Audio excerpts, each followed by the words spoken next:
Good evening, everybody.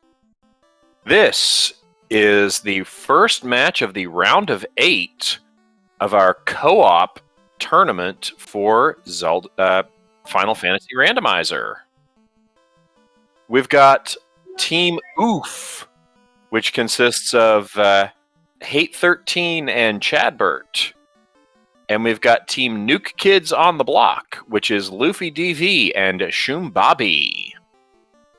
We've got some very interesting flags for you tonight, which my broadcast partner, Dark Moon EX, will explain to you. Yeah. Well, it's going to be... Well, first off, let's go over this right now. This is the co-op tournament, as you can see on the logo right there. That means that what the players are going to be doing is they're going to be playing as teams. I liken it to having a bag of holding. Each of the players is going to be playing independently. But when they find key items, or they get the orbs from killing the 4 fiends, those are going to end up in the bag of holding. They magically upload to the cloud, and then 10 seconds later, their partner is going to have those as well. The orbs in particular are important, not just because it grants them access to the end game. They have to, light all 4 orbs to get into the end game. But it also allows them to get a bonus to their experience. That is one of the key flags and very important right there. The fact that the orbs tie into their experience. I think it's 100% per orb. So it's 100%. So you kill 1 fiend, you get 200% experience over what you had at the start of the game. Once you start killing fiends in this flag set, things really start to get moving. That train gets on the tracks. Everything's good to go at that point. And that's what we're looking for, is for the players to start killing fiends.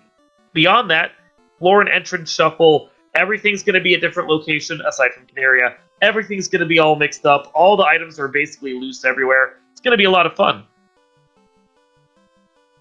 At least I think it's a lot of fun. Heck yeah.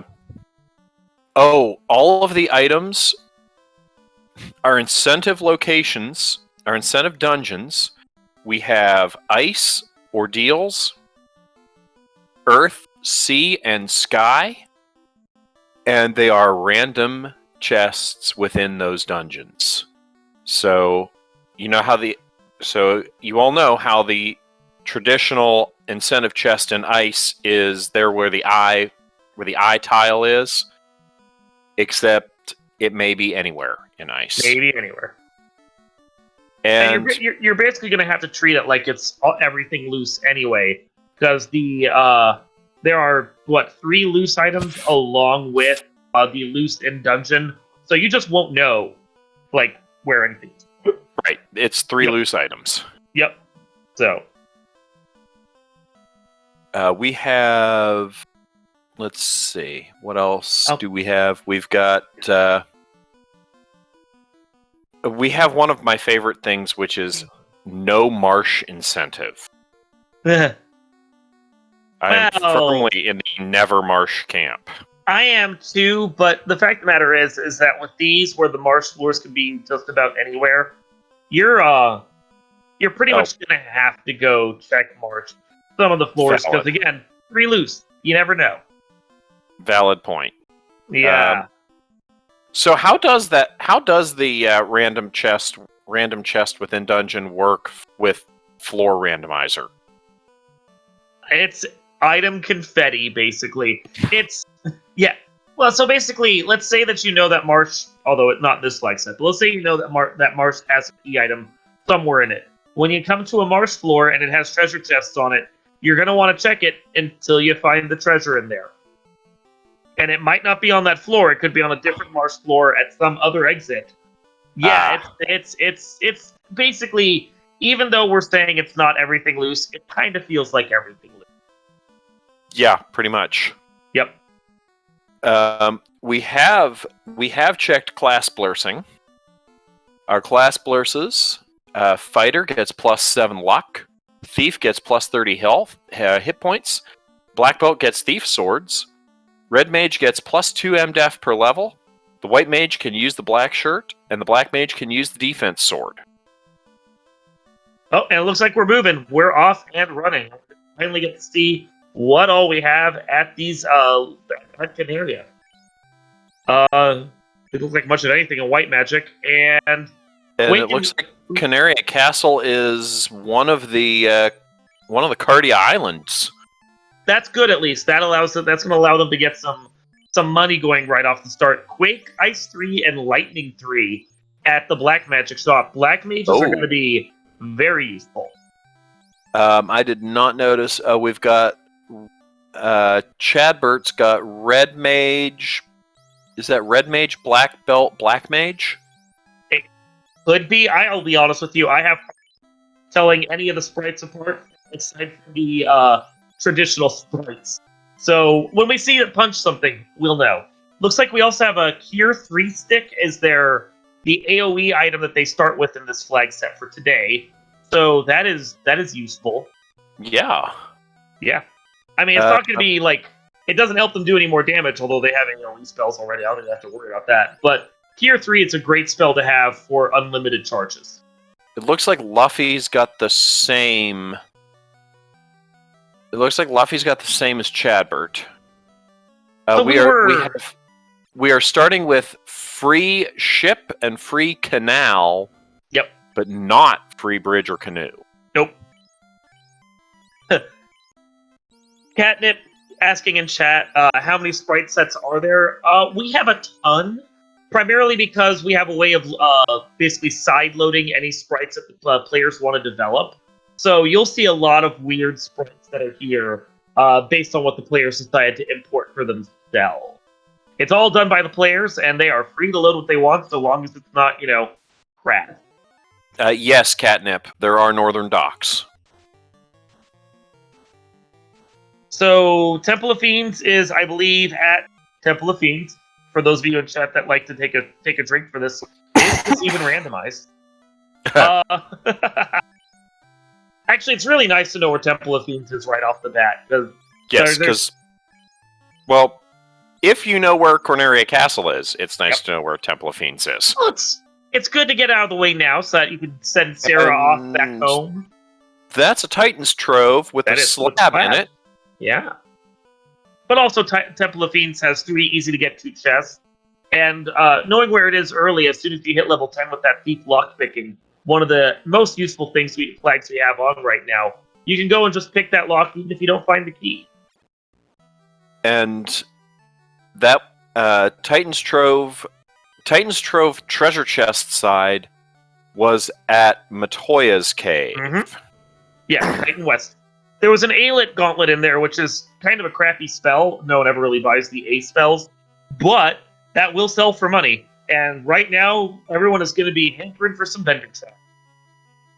I did not recognize that. Oh, that's right, because the dungeon floors may be reversed. That's Earth 1. Yes. With a rod. Hey, so we get a lot of good key items early. Yeah, that's another thing to notice about this flag set. Dungeon floors may be flipped horizontally. So, fun times right there. Yeah, we have Earth 1 flipped backwards that led over into Aptos' castle. Don't know what's in locked treasure chest right now, but we'll find out. And we've got Melma. No, that's Dwarf Cave is... I'm not sure I recognize what town that was. I think it was Onrak, but destroyed by a vampire. That's another flag we have. Pink Puff helped me design this one. Essentially, Melbourne doesn't have to be the town that's destroyed. The vampire will pick one random town now and attack it. Oh my. That's great fun. Yeah. Okay, so to answer Trinex in chat, how does the co-op race work? And Catnip actually answered for me. Players share key items. Yep. They share cleared orbs. Yep. And the time is whoever the first one to complete the game is doesn't matter. Yeah. It's the first team to complete. So an interesting one here. We have Elfland that has Crescent Lake at it. So they can go talk to the stages right now and get their key item from the stages. And I missed what the they key had item the was. ruby. The ruby is interesting. Oh, the herb is for sale here as well. That's 2 key items lurking here. But the ruby is interesting because we know where Titan's Trove is. So we can go see where the other half of Titan is, and if it's somewhere important, they can go check that out. Yeah.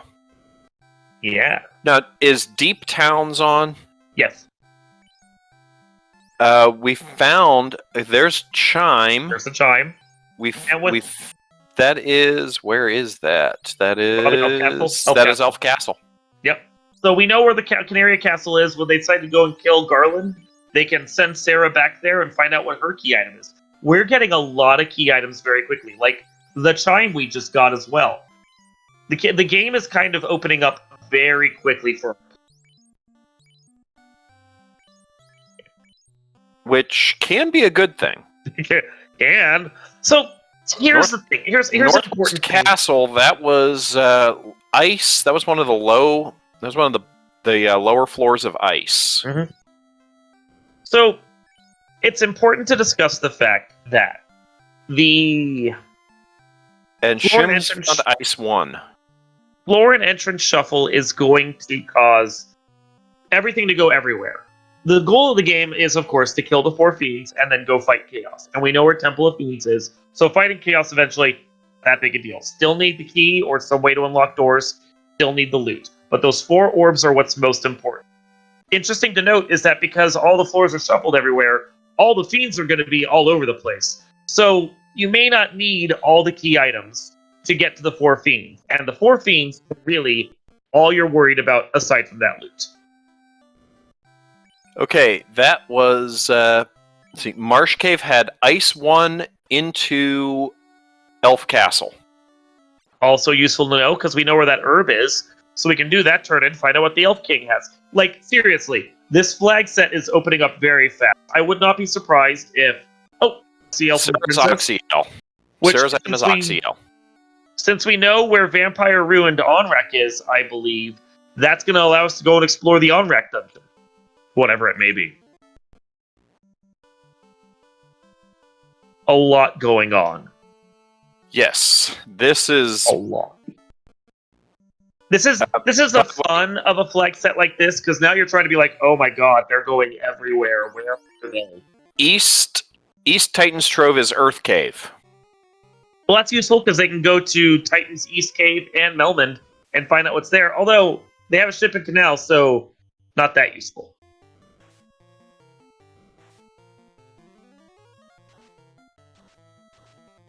Ooh, the four R hydrants, if that's a tile, that's a good tile to take eventually.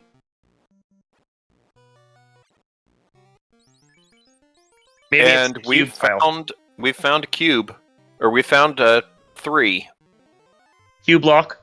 Yeah, we found cube block, and we found Sky 1. Okay, so here's an important thing to note: the cube block tile is R hydrants, and for level 4 characters, they hit like trucks. Not great right now, but down the road, when they need to actually grind some levels, which they're going to want to do eventually, that tile right there is a great grind. That's good to know, because I don't really know good grind. I don't really know what's good for grind tiles other than like Gurnagas or eyes or. There could be better ones out there. They may find an eye tile. They may find Gurnagas. But the important thing about that is that the cube block floor is not very big, and the only thing in front of it was the ice tiny floor. So getting to that tile is not going to be difficult. Sky 1 is at... I think that's Sky 2. I'm sorry, Sky 2. Sky Spider. Yep. Was that out of Provoca? I don't know. The color looks like it could be Melmond or Titan's Cave. I don't know. I'll have to see. It's Melmond. Thank you. Melmond was Sky 2. Thank you. Thank you, Valak. Something to bear in mind is that everything is color coordinated in floor and entrance shuffle, so you can kind of understand where you are if you know the colors. Kinda. Maybe a little. So Shumbabi is sailing southwards, gonna hit the, ironically, northern continents, and he might try and see what is over here for us, like the Bahamut Cave and so forth. Bahamut Cave is ordeals.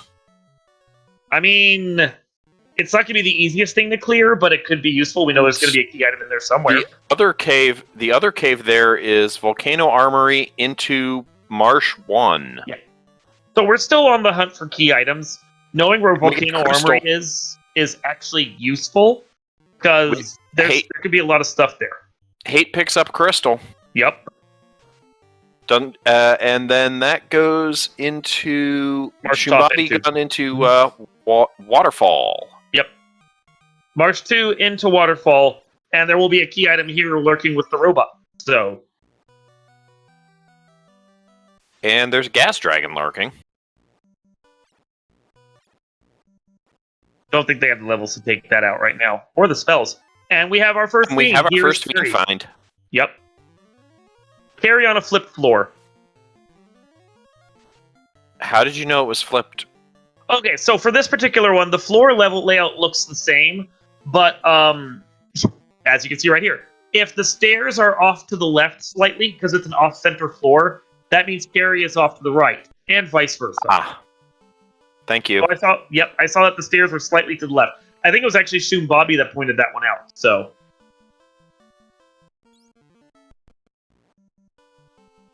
And we're gonna see a check 2 tiles. That's troll. That's ambush trolls. That's trolls and bull. Yeah, ambush, troll, and bull. That was a lot of ambush and trolling and bulling right there, because they were not letting Stum or Hate have any fun. And Titan Sicardia dead. And that's Bart. That's a bottle.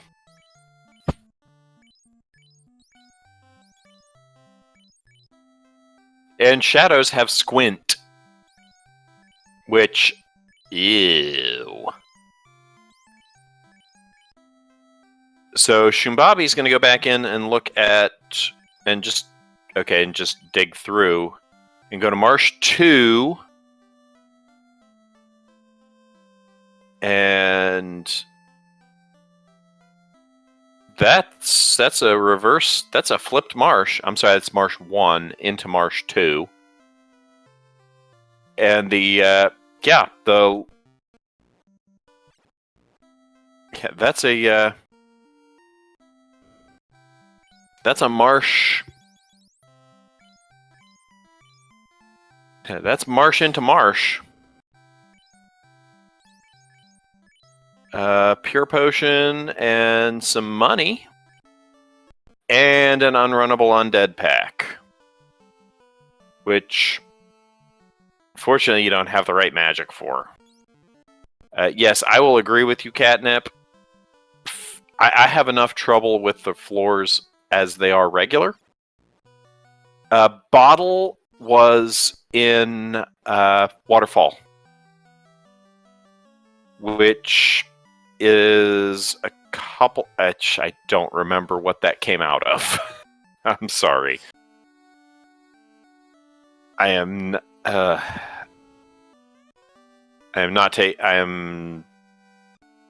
trying desperately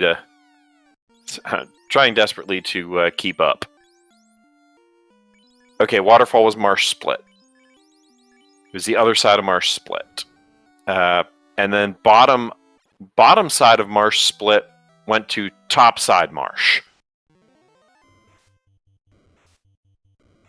I mean, topside Marsh is a nice floor to find. It's short, decent chests there.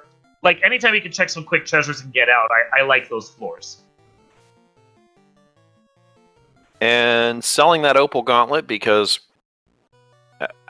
Prince woke up and gave a hair piece, a hair accessory. The ribbon, very nice find, good to know. Like, if you find a black belt, you only really need one extra ribbon to keep your life caster alive. So, gonna get that out of the way pretty early. Don't mind seeing that. And we've got Shumbabi on pillar floor, on Ordeal's pillar floor. They've got the firepower to get through this. I think they'll be fine. And Shumbabi's gonna check, and maybe not.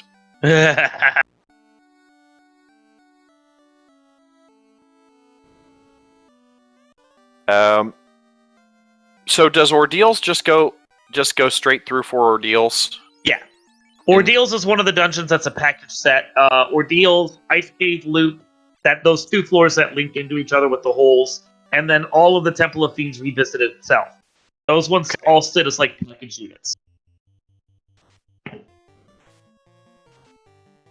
And that's not a bad low level grind tile. No, yeah. Like the Caribs are pretty good, especially when you have Lightning 3. That's a good one to take. There's that canoe. See, this was something I was going to allude to, but we had a lot going on. There are so many turn-ins that they've gotten. Crystal, Herb, the Ordeal spot that they could check, the Waterfall spot that they can check. I am not going to be surprised, and we've already found half of it, if Canoe and Floater were floating out there, quote-unquote, and they could get in the air within like 10, 15 minutes. A team that actually followed those quick and was able to do those things will probably be in the air before too long. Right. And the one set of docks they do not have is Ryukon Desert. Yeah, so they do need that Canoe. Canoe is great to have, and Shumbabi is since they've come over here and the other team hasn't, that helps to give them just a little bit of an edge. I'm sure he is absolutely pleased to see that they have the Canoe now. Yeah, Ordeals was in Bahamut Cave. Yep. Thank you. You're welcome. Words are not easy. Sky One. Sky One followed by Elf Cave. Actually, I really like having... No, it's not even Sky One, it's Mirage One. I really like having this Mirage One right here, because you can always just go check the chests and, come here to town, and if there's, a good grind off the power cycle, you can even, just grind off of it and charge up via the inn that's right there. This is a good monsters for a lot of treasure, and then a cheap inn right after. Fantastic. We have an Elfland find. Yes. I don't think they've actually checked the magic spells yet, but we're about to... Well, I missed it if they did. Let me go see if the tracker has that for us. Exit, heal 3, cure 4 at level 3. Yeah, didn't see anything black magic-wise. Didn't see Shumbabi buy anything black magic-wise, so it might have been a bust. Invis 2. Yeah. It's not bad. I mean, you want that, especially... I think it was... Not sure if it was fast. Red Wizard level. Fast is great. Yeah, White Locked was Gloomchew was just alluding to, and I was noticing. Which, it looks like he does have a White Mage. Hard to tell from those sprites, but yeah. So we're good on that front. And houses are not cheap, but not particularly expensive. Nothing actually seems that cheap in comparison to what I've seen here. I'm used to heal pots being like $20, seeing them for 30, 40, something like that. That's a little high. Just a little. I was playing Seed the other night. Heal pots were 57. Oof. Ice Shield +1 for sale there. Procate +4 for sale there. Both of them fairly cheap. Depending upon what your build out is going to be, the Elfland town is probably one that you're going to want to visit again, especially since it's not that hard to get to. Especially since it's... Is that out of Onrak? I think it was. Yeah, and now he's checking these chests. Yeah, Marsh 1. Yep. Or Onrak, not Marsh 1. Onrak Mirage 1. Mirage 1. Yep. Yeah, and then Elf Castles, or Elf Town is the next one right after this. And there's your key, so if you haven't gotten to level 10, you don't even have to worry about it. Or if you don't have a thief. Right. But, I always take a thief in this flag set if I can get away with it.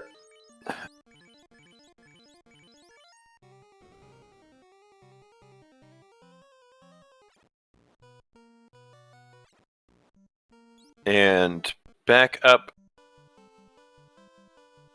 Was that one of the twos? Is that one of the 2A or 2B of Sea Shrine? Might be. Yeah, it's what I call C Square. One of the short floors. Yeah, one of the short floors that's completely forgettable.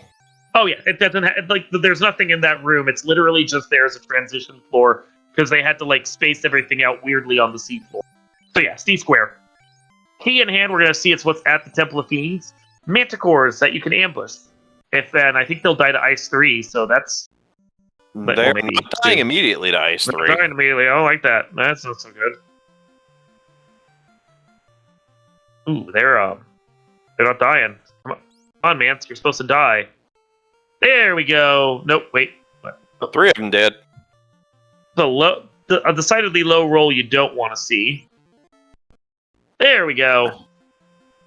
And we have here, along with level 9, a mute sword. Well, that's...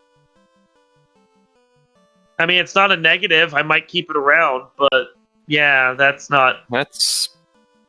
not great. Crescent Lake is Sea Shrine 3. The Sea Shrine entrance. Yeah, the sea split. Yes, Sea Shrine split. Sea split. So, and our tracker is delightfully tracking a lot of this for us. So, sea splits. I mean, it's nice to know where sea split is, but at the same time, I'm not sure they're ready for sea split.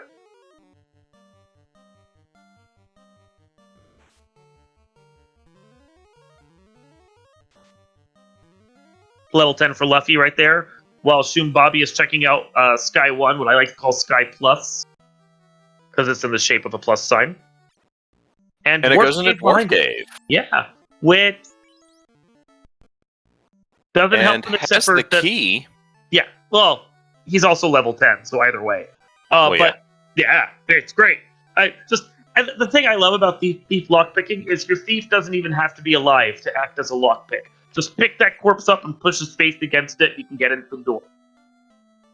It's hilarious. And lock 2 shirt. Lock +2, yeah. I would keep that. Like, even if you don't plan on putting it on a mage, even if you don't have a mage to put it on, I'd keep that because unlimited casts of lock to use against the end bosses, so useful. Also have Melmond here, Melmond being at the Sea Split Kraken side. And as you can see, it's not Vampire Attack. NUKE kids get their thing, Oxyel. Oxyel, from Princess. Yeah, that was one of the things they didn't do. They didn't kill Garland earlier, so it took them a little time to actually get that Princess Sarah turn taken care of. And there's our ruse staff. Nice. That's fantastic. That's one of the few key items that or quote unquote items that I feel like I have to be able to go take on the final boss. You need your evade.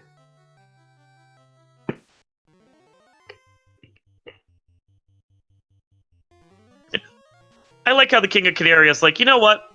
Tired of Canaria area. I want to go set up shop with a different town down at Elfland.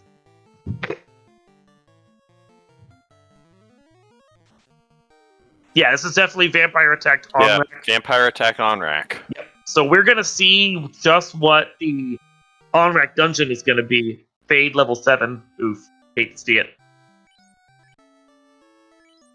But since they have Oxyel, we can find out what this dungeon is going to be now. And Bahamut. That's Bahamut. Yeah. They will have to fight Bahamut. We have that flag on. And it is a buff Bahamut, so it's going to have the relative power of Tiamat 1, I believe. But they, of course, also need the tail before they can do that. Yowza. That's... Yikes. It'll be fun. It'll be fine. It'll be fine. They have a grind. They have a grind they can use to get to that Bahamut. I don't think that's going to be a big concern. They know where Carrie's at. They have some decent spells. They have a couple decent weapons. I would expect someone's going to grind to level 15 or so, then go try and kill Carrie, and get them their orb experience so that they can then go and like get a little more experience, kill a couple other fiends, maybe class change at that point. There's a cascade effect that happens in this flag set, that like that train that's on the train track. You'll see it happen. Ooh. ambushable red Ds. That was with Ice 3. That's also a nice tile. Okay, Kenubert asking they have a black belt. Why would they promote? They do have a black belt. However, that black belt is only getting 3 magic defense points per level instead of the traditional 4, because that flag is set right now. And in fact, if they don't have a black belt and they find a master, that master's better off than the black belt they started with, because of that whole MDef problem.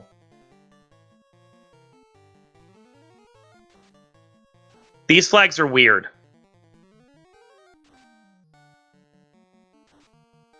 Yeah, Catnip basically covering the MDef question, but it's a flag that you can turn on. It's not traditionally on by default. Usually we don't have that on. But for this particular tournament, we do have the MDef goosed. So. Which is kind of a good thing. It makes things interesting. It does. And it's part of the reason why, like, that ribbon they found could be really useful if they never find another master to replace their black belt. It does help rebalance things. It does. Find a master? Yeah, okay, so here's another flag that we're going to want to talk about at some point. There are 4 characters gated by fiends. Part of the reason why they only have 3 players is because they were only allowed to have 3 players. But there are characters gated by the 4 fiends. Kill the fiend, get another class that you can add, and you can pick which class you replace with the one that you're getting. So there's a possibility, because there's 4 fiends and 6 classes, that there could be a master floating out there if they decide to take them, and they find it.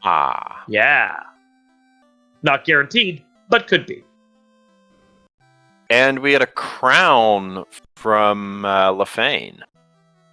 Which is good, because we do know where Astos we know where Northwest. We know where Astos is. Yeah.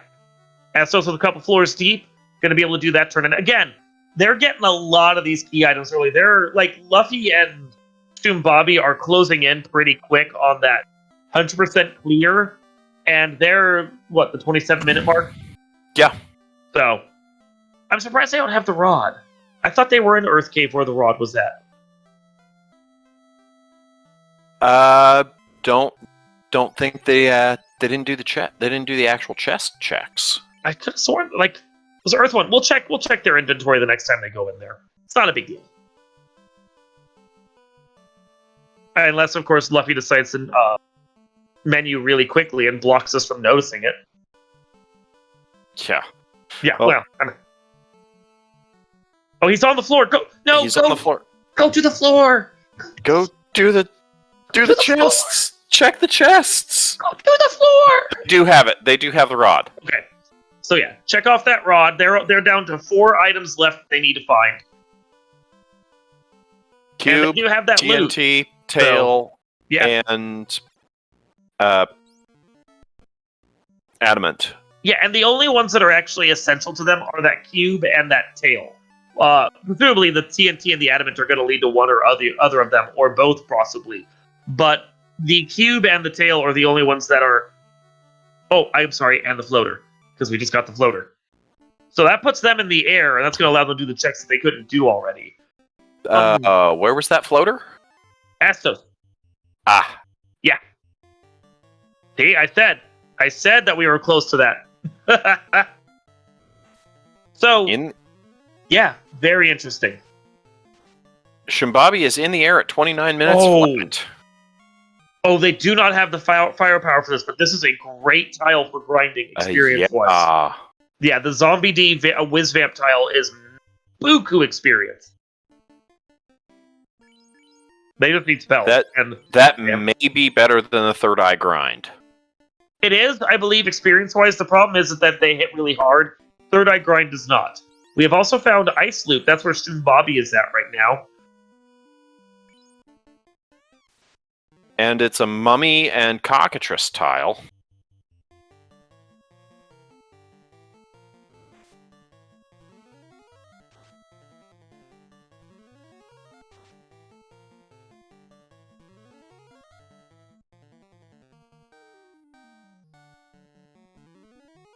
So... Tracker has the loot marked off, but I don't see where they found that. We got a katana pickup in Armory. Okay. Marking it back off. They don't have that right now. Perfect. Okay, that's good. Still looking for that loot. I would be curious. So you can see they're picking up something. Chadbert did take out Carrie, and I did not see what. Yeah, we had a stream stutter right there, so I didn't actually get to see what the class was. But well, it looks like he replaced a class with one of his. So I'm gonna guess that it was a. I don't know. I don't know what it was. Oh, we have a Lich. Lich has apparently been sighted somewhere. And we have a greater than less than room. Mm-hmm. So yeah, I don't know what that class was. I'm guessing it was probably an upgraded black belt or a ninja. Hard to tell from the sprites. And we have a Bridge of Destiny. That's 2 fiends at least. I hear there's a Lich, but I'm not seeing the Lich. But we did have a carry kill, and we now have a Bridge of Destiny, so we can get a Tiamat kill. Okay, Chadbert killed Lich and got Esper.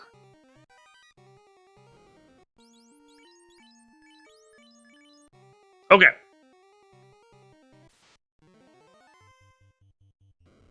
We have Volcano 1 at Ordeals. Chadbert has found that goes into one of the Sea Shrine.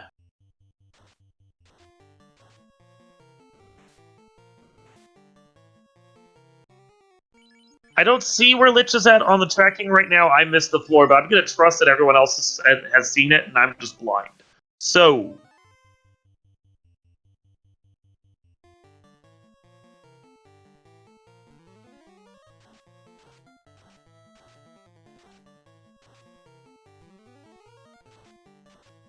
But yes, interestingly, Chadbert is actually still rocking 3 characters. Oh, no, it's just because his, I finally see it. One of his characters is dead. So he took the blink and put a... I think that's a ninja, if I remember from what his sprites do. So, ninja with a dead black belt, red mage, and a black mage. And... oh, we've got the Sea Shrine... there's a tail. There's a tail for Luffy. Class change is on the table. In the Sea Shrine, the Sea Shrine Treasury. 3 items to go for them.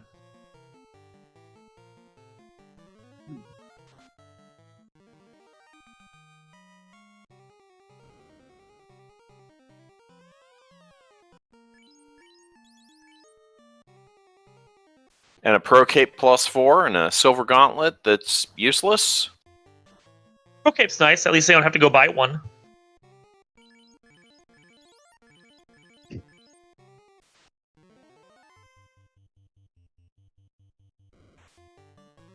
And money and a house and other useless stuff. And TNT! Wow. Nice and loaded mermaids.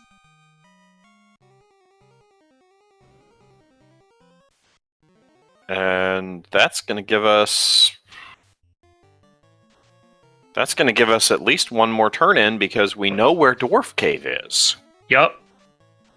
And I wouldn't be surprised if we have lazy dwarfs. Okay, now we definitely have a Lich here. So, Lich here at the...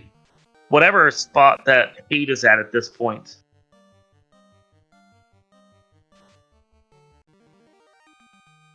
This is game 1 of... this is game 1 of a best of 3, by the way. Wow, Lich hits like a truck. Okay, Lich is lurking at Volcano.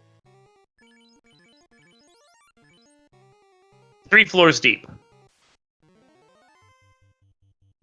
And we found a Provoca. Mm-hmm. And since Hate's trying to kill this Lich, I'm going to guess that it was Carrie that we killed before. So Fire Orb, not Earth Orb. No, it was the same lich. But Hate may be going to get the class. I can't tell from their sprites. It's so hard to tell. Okay, I'll trust you. Hate with all Moogle sprites. Yeah, they all look the same to me. So we have we got some questions here. Whether or not that's all the fetch quest items they needed. We're still missing Adamant, so that's one more fetch quest that could be done. Do the runners get to see any of the flags prior to running? Yes, we have a flag set that we've been all practicing for the last month, and that's what they're running on right now. Is the pirate flag on? I assume you mean, is it buff pirates? And the answer is no. They're just going to be your standard vanilla style pirates. I thought I saw the unsafe pirates was on. I don't remember when I it looked being at the on. flag set. But well, there's both unsafe and there's buff, so that's two different things.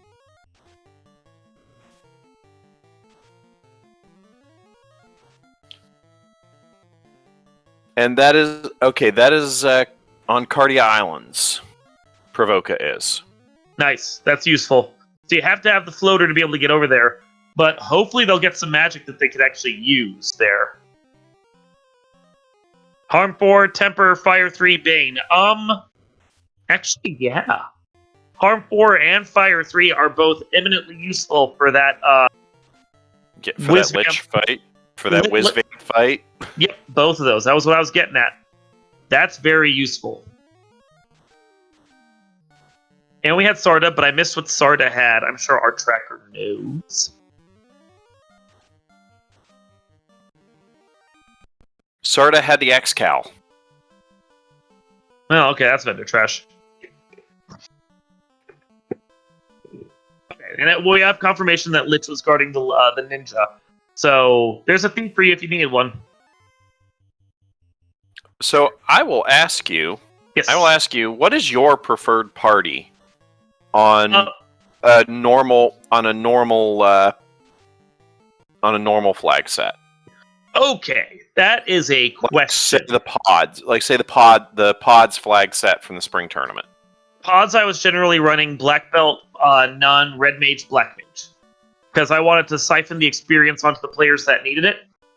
And with the scaling where it was at, a red mage and a black mage could usually carry your magic, and then you just needed to dump experience on the black belt when they were up to speed.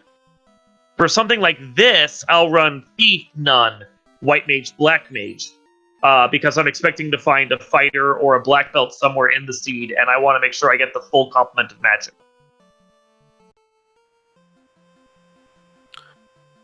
All right. Yeah. Other times I'll run fighter, none, red black, because that's a great party too. I like to run a lot of nuns, especially when the experience is not forced to be distributed. I know I usually tend. I mean, I've mentioned before, I'm not very good at this, but. I usually run, for myself, Fighter Rainbow. That's a classic party. It's very good. I mean, when I'm forced to take four characters, I'll often take that one. It really depends on the scaling as to whether or not I feel like the white mage is necessary. That's the big key right there. And it also depends on what the class blurses. Exactly. Like, if Black Belt gets some kind of a really nice blurse, like plus 30%, like plus 20% hit. Yep. Then, yeah, I'm going to take a black belt.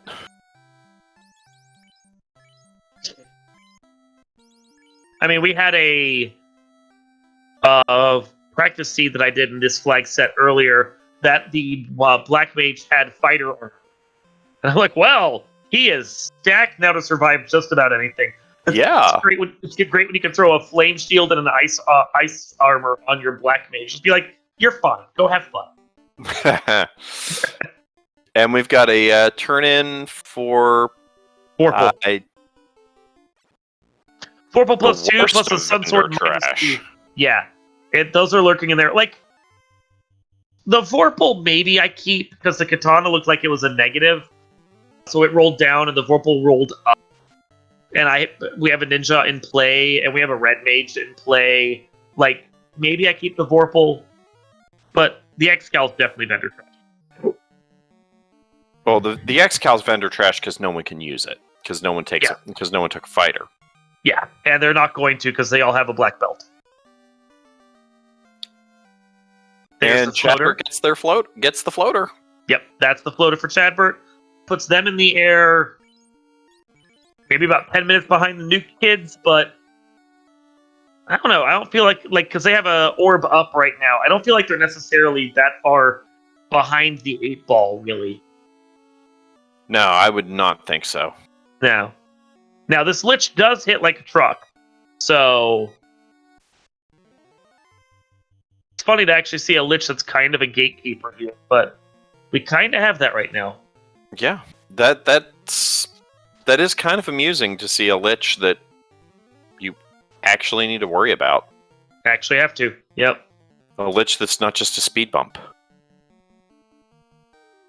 I mean, they're getting it done. They'll have him down eventually. It's still Lich. Lich can only have so much health, even with higher scaling.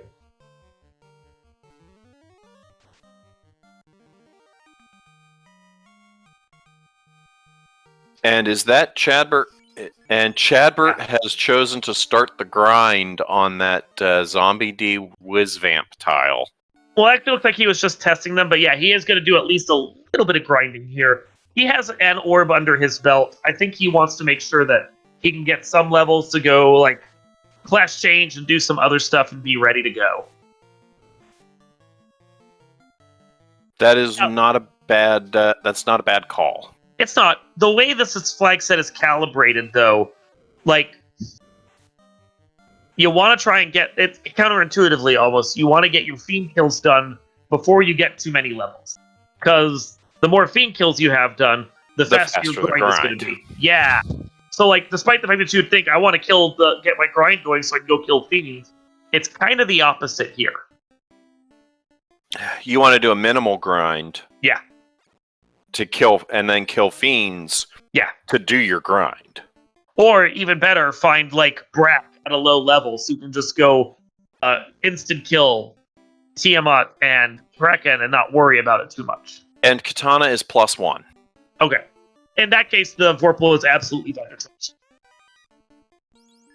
Your red mage is going to be too busy casting spells to keep your party alive to worry about, like, you know, throwing out a Vorpal. And it's not like Vorpal's any good anyway.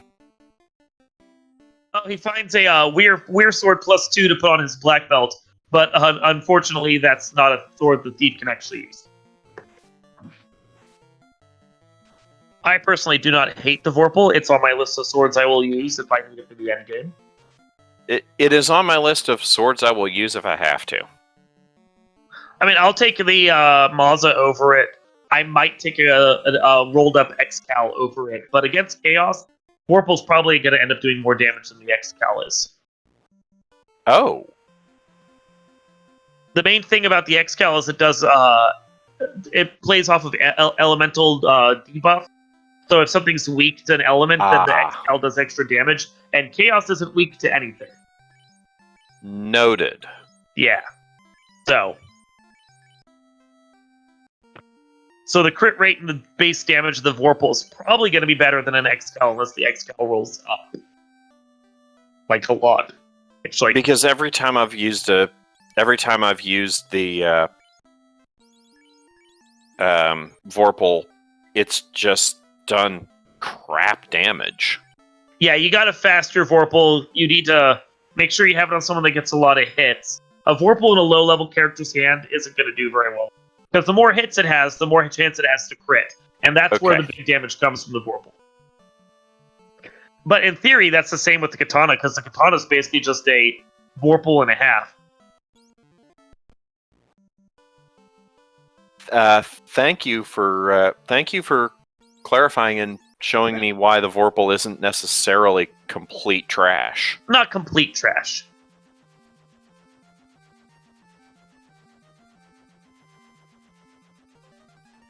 And so both teams are one spell I haven't noticed is warp. Yeah, I don't think I've seen that either. I can go check the notes from our tracker to find out, but No warp, but we haven't really seen level 7 or level 8 yet. So. Yeah, we've seen level 8 Lefane, and it was garbage. Okay, well, there you go then. But we have not seen Gaia. Level 7 Onrak was garbage. So in the time it took for Luffy and Shum to get their first orb lit, Chadbert and Hate basically caught up on the incentive item count. So we're almost tied again. Gonna be a close one.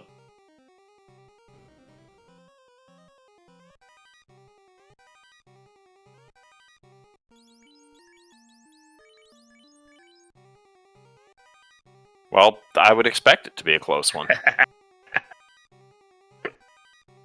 These are pretty good. These are all very good runners.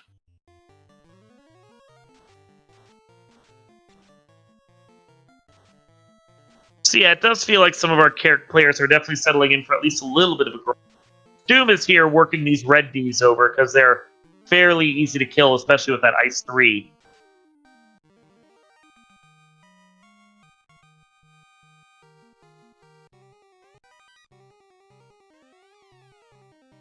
And I guess we know where 3 of the fiends are. Like that makes a bit of sense. Yeah, because then you. We found Sky 3, or I'm sorry, Sky 4, which has a patrolling war mech on it. It does. That's one of those ones where if my partner is still grinding and I'm close to the end of my grind, I might go kill him just for, the funsies. And Luffy is going for his headed for or ninja or whatever it is. Yeah, heading for going for his ninja at Lich.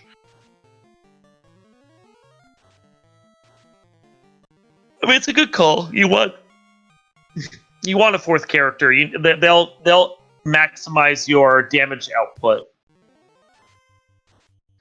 And Quake the Lich. And Shum is now going for his carry kill. Okay, there's a great question in chat. Is there an easy way to navigate Sky 4?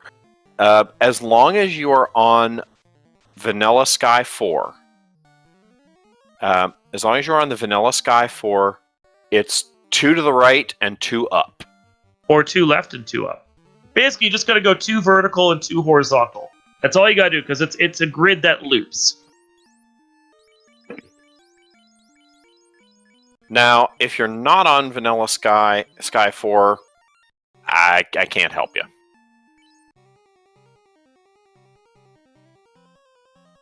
If I'm not on Vanilla Sky 4, I go 4 across, go up a row, 4 across, up a row, 4 across.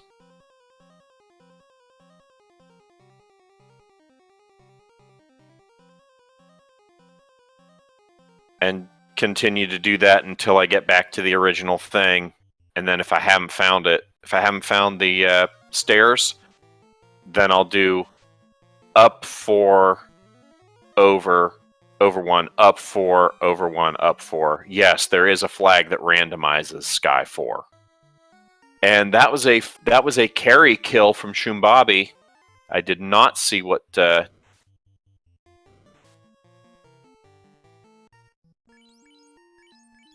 I did not see what character class was there, or if Shumbabi picked that character class up.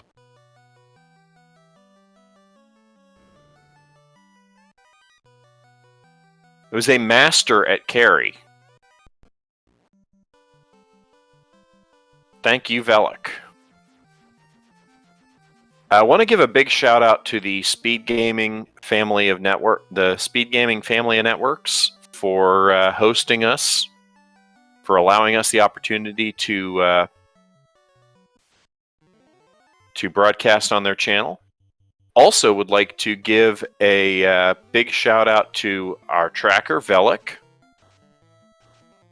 And of course, our runners, Chadbert, Hate13, Luffy DV, and Shumbabi.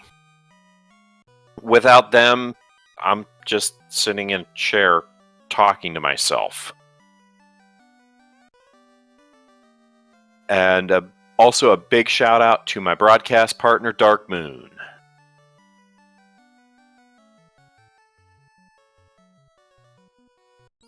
Any of these folks, if you are not already following them, you should. Especially our runners.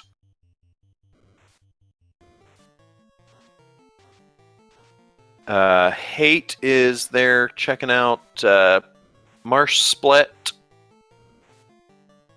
So the Master at Carry is nice. That's like the parties that they have built right now. That is going to give them like a lot of power and a lot of safety for the end game. And you can see Shum is now going off to defeat Bahamut with his 4 characters and the levels that he got, so that he can class change and start getting really good MDef on all of his characters.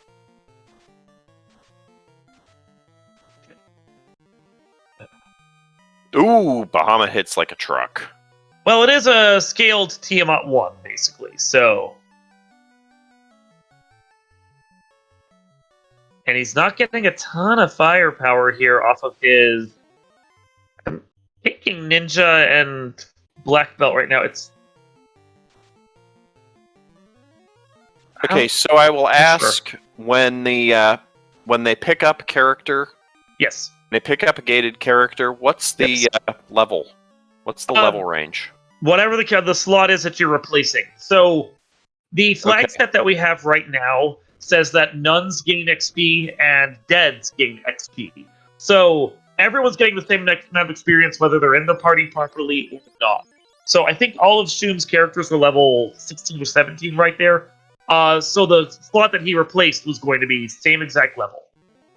Okay, so we've got we've got the vampire. We've got the vampire floor for Hate there at Gaia. Nice.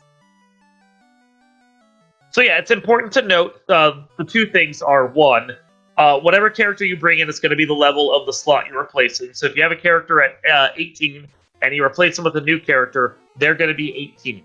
The second thing is when you hire a new character, they're hired on as if they were whatever class they were from level 1 onward. So hiring a master in will bring them in as a master from level 1 onward. So that's 18 levels as a master, not like 16 as a black belt and then 2 as a master or something.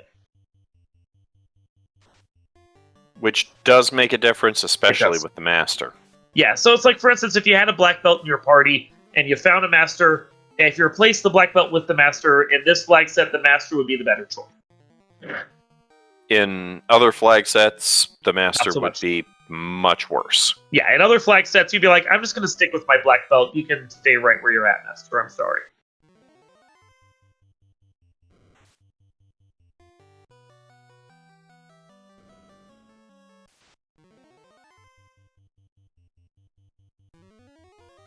Yeah, Gloomshoe pointing out that everyone's going to be level 32 to 42. With the black belt and the scaling we're at right now, I'm assuming anyone who takes that black belt is going to be, or really master, is going to be going to 42 because they want that punch power. Yes. Yeah. Yeah, like on different flag sets, lower scaled flag sets, you can get away with 32, 35. 42 is practically a necessity for these. I've seen too many people, like too many teams go into Temple of Fiends at like 36, 38 and just get like steamrolled because they didn't have the levels. Yeah. They got 42 almost feels like too much, but anything less than 42 doesn't feel like enough. So it's a weird balance, these flag sets.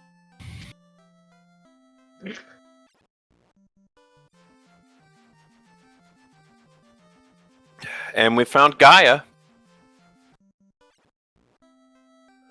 NUKE at level 7 from Gaia. I'd buy that.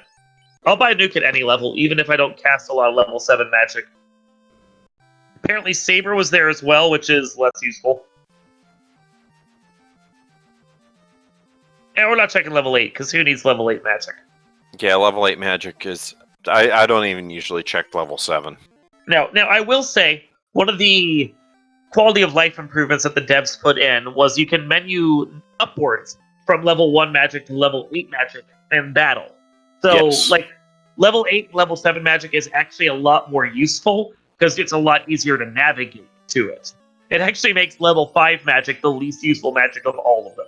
And Bottle gives you adamant. And by the way, there's a rock golem fight. It's not bad. Apparently, we do have a saber staff that was at the vampire chest, so that's very useful. Like saber at level 7, not great, but saber on a stick, I'll take that every time. Yeah. Oh, that's basically a power bonk. It is. It's just in a different form. How many licks does it take to get to the center of a saber stick? There's a reference for the children of the 80s right there. And the adamant becomes the cube, so we can check the cube block. I wonder if the cube block may be... And there's our loot. There's our loot.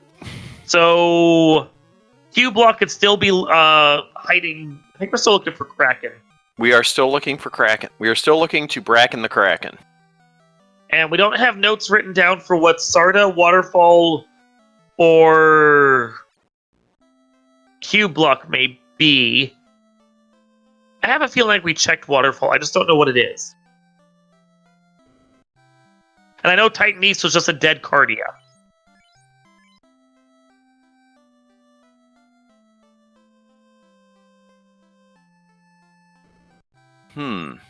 Yeah, Titan East was one of the dead Cardias. Yeah.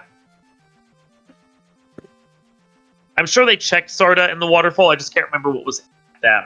So Life 2 at 8. Life 2 at Gaia 8. Okay. That's... If you have a white mage, and this is why I take a white mage, that's useful. Yeah, that's... Yeah. Again, I always take a white mage because I want to make sure that I can... Yeah. And like on lower scaling, I can usually squeak by without needing the white mage. The scaling is so high here that I feel like I have to have the white mage. So we do know that Earth Floor 2 is at least at the Waterfall. I just didn't see what was beyond that. I know they've gone beyond it. I just didn't see what's beyond. We do get a ruse stick, by the way. Yeah. That was the Vampire Floor. No, not Vampire Floor. That was No. Ruse stick and Corneria. Yeah, thank you. We do get and we are getting a raid from SpeedGaming 3. Thank you, SpeedGaming 3, for raiding with 27 people. So yeah, with the Ruse Stick and the Saber Stick, we basically have the equivalent of our Power Bonk and Defense Sword, yeah. Yep. So, useful. Very useful. And Luffy is heading up to Gaia, which is our vampire floor. Probably to get his Saber Stick. Probably get Saber Stick, yeah. Yep. They are... So, the teams are in a voice chat channel together. Mm-hmm. I noticed... Or in a voice chat channel as a team. Yes. They're not both teams are not in the same voice chat channel. That would be together ludicrous. but separately. Yeah.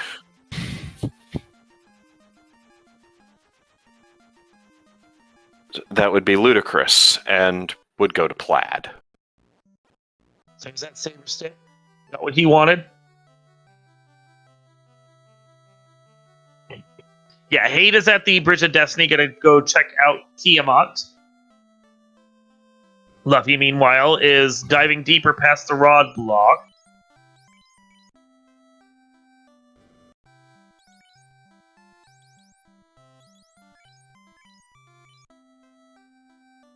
Which, apparently behind the rod block, has a surprising amount of volcano. Into Sky 3. And Hate is going after Tiamat. Mm-hmm.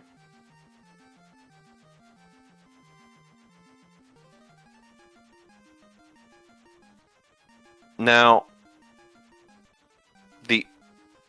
and so is Shumbabi. I'm not surprised in Shumbabi's case. They are definitely in grind and go mode at this point because they have all the key items they need. So they just need to get their orbs lit so they can do what they need to do. And Luffy is here to buy his magic at Gaia, so Gaia is the one that's lurking behind Rod Block. Okay, cool. Cool. Excellent. Excellent indeed. Yeah, okay. Oh, so it's Gaia has the rod block, which has Gaia. So, just French vanilla Yeah. Gaia. Yeah. Gaia, but more complicated.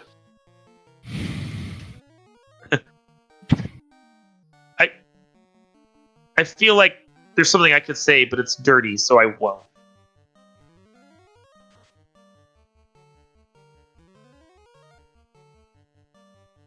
Oh, Gloomchew.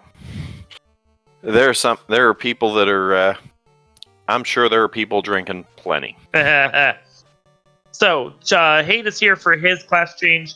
Luffy is taken out Carry while Stoom is taken on Tiamat. Now, this is it's a carry fight that we've already done because Stoom took care of them, but Luffy wants his replacement character here as well. And I did not see, and I'm not sure what that was at Tiamat.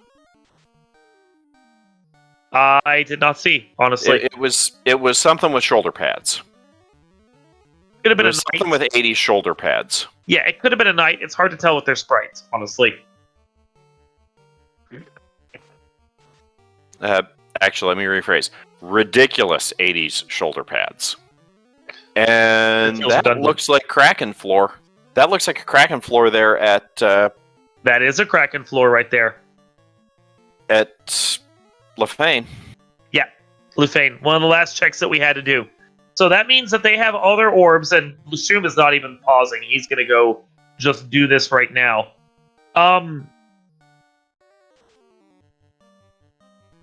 So yeah, we are in prime position at this point.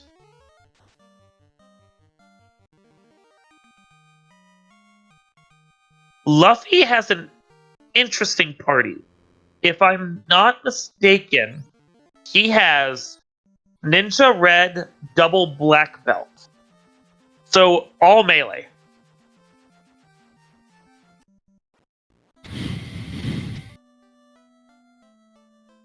Well, that's one way to go about it.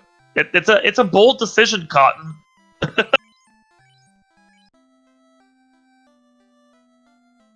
Let's see how it works out for him.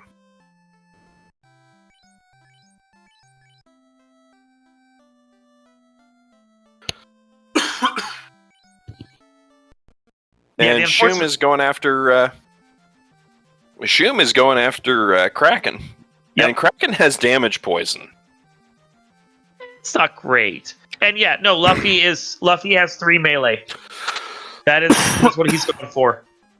He is presumably going to do Red Mage with a Ninja Black Magic carry on the back, and then just double punch.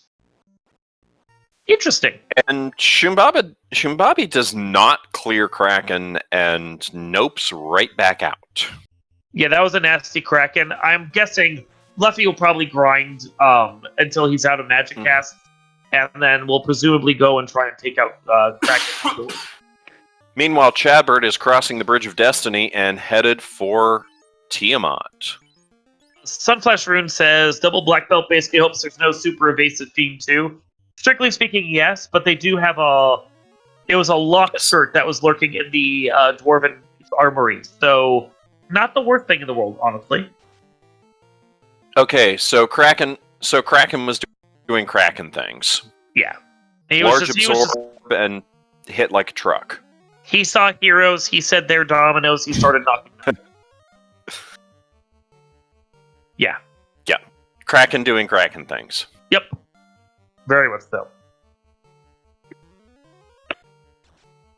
But yeah, with the knowledge that Luffy and Zoom has, they are basically in go. They just need to take out that Kraken and get their levels. Luffy's sticking around on this Red D grind for a little while.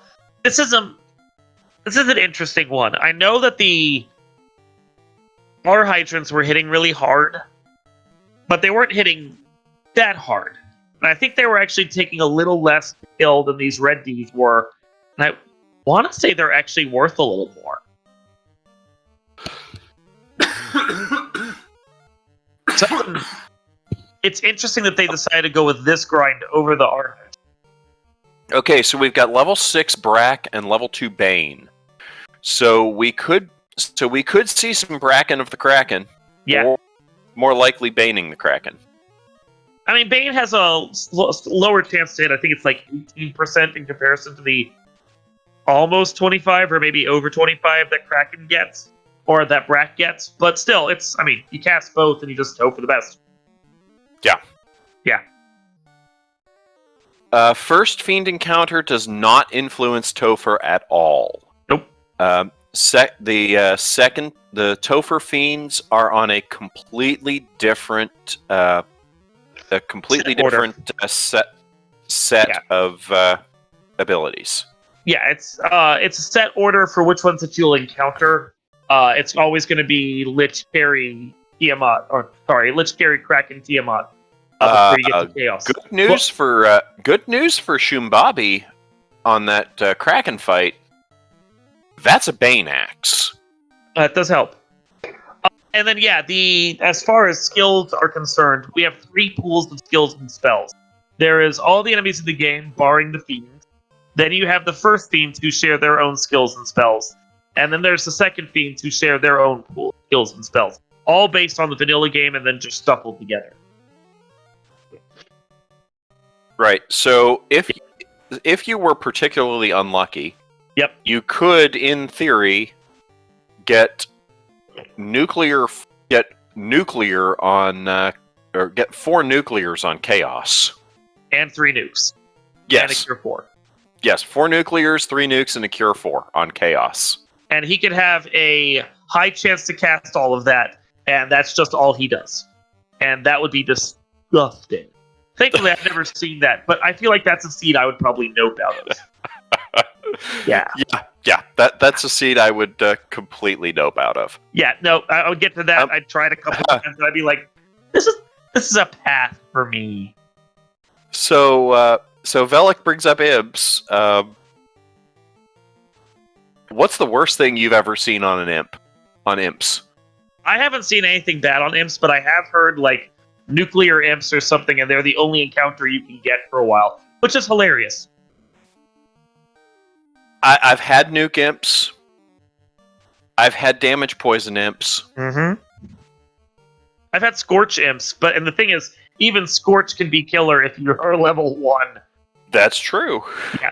It doesn't take much to kill a level 1 character. That, like, a stiff breeze will kill a level 1 character. Okay. Rub imps and blaze imps are bad. Oh, yeah. 3 wolves. Unrunnable stone poison or unrunnable stone touch ogres. I've seen that.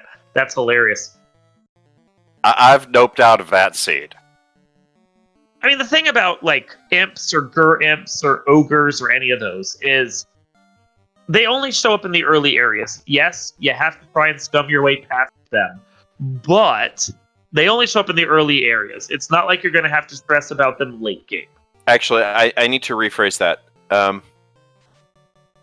Unrunnable ambushing stone touch ogres. I mean, there was the Spring Tournament 2019. The race between Will Cleosis and Crystal MTG. That one, Crystal got into Temple of Fiends probably 40 minutes before Will Cleosis, and the Earth floor was entirely Ambush, Blaze, Death Touch, Medusa packs. Oh. Yeah. He sat there for 40 minutes until Will Cleosis caught up, and they both sat there for another 20 trying to get past that floor. That sometimes the game just hates you. That's just. It was wrong. It was wrong. So gross. Thankfully, we haven't seen one of those in quite some time. And Chadbert clears. I think that was. Chadbert clears. That's Tiamat. That was Tiamat, and Luffy is trying to take on this really gross Kraken. Oh, Thunder. Thunder. Hit hard, poison, yeah, like this is just gross. It's. I mean, it's Kraken doing Kraken things. Which does include ink. Kraken inking is included in that. Well, Actually, well, it's kind of more of a Kraken doing Kraken There we 2 go. things, but... There we go. Well, even Kraken 1 can be gross. But that does take care of that Kraken. I think it was a white mage lurking there at Kraken that no one cares about. And with that, that's 4 orbs on the table. Technically, Luffy and Zoom could go fight the Temple of Fiends anytime they feel they're ready. So they just need to go figure out what their ideal grind is and go do it. I'm thinking that Zombie D Whizvamp. It's a good one. It's a good one. It's not that hard to get to. If you want something the only a little... thing I would check, the only other thing I would check, since it's right at the top, is I would check Hall of Giants. Because we're clearly on B-side tiles. Mm-hmm. So I would check Hall of Giants just to see if there is a possible third eye grind. Yeah, it depends. Locked Topher Gloomshoe had Manticores in it. Like, it depends on the amount of risk versus reward you're going for. And I mean, you don't have to stay locked into one tile if you're willing to do one tile and then move to one that's a little harder when you're at a higher level. Whizvamp Zombie D is probably going to be the most lucrative. It just depends on if they feel like they can kill them or not. And Luffy doesn't seem to care. Luffy's going back to Red D's.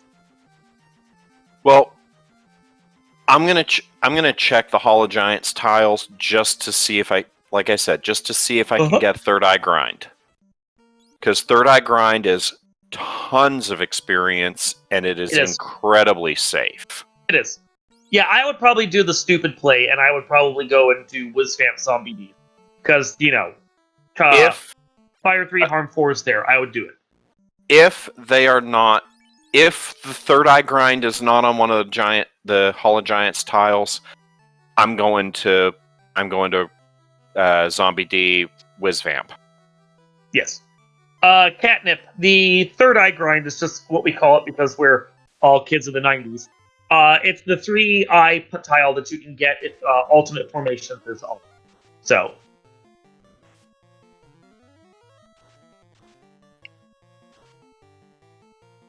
And then, of course, you have to sing Semi-Charmed Kind of Life while you're doing the fight. It's required. I still call it Third Eye Grind, but I didn't like that band. I didn't like that band either. I thought they were crap. I don't know any song that band does. Semi-Charmed Kind of Life, I just said. I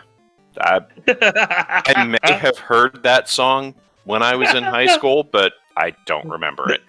I was going to say, if someone started singing it, you'd know it. Because it's an earworm that you don't want to have in there. Yeah. Oh, Gloomshoe's singing a different one. I don't remember that one. Oh, it was Jumper? I think that was that one was called. Why do I know this band? Why? Why?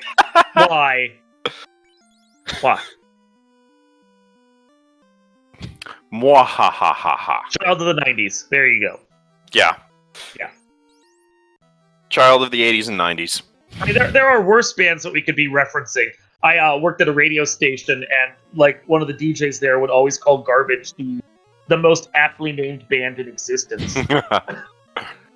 But still. And this is what we talk about when we have nothing else to talk about, because mostly it's just characters grinding like that. Yeah, it's grind. Yeah. It's grinding now. Although Chadbird is fighting Kraken, doing Kraken 2 things. Here's something of note. They're taking out Kraken. They don't appear to have the loot or the key checked off, although we'll want to check their inventory to make sure of that. If they're still looking for key items then, which Hate's still checking checking chests, so that could be a problem. And yes, one of Kraken's skills. Da da da da da da da da da. Sorry, I don't recognize that one. Thunderstruck. Oh yeah, see, I'm not a fan of AC/DC. Band.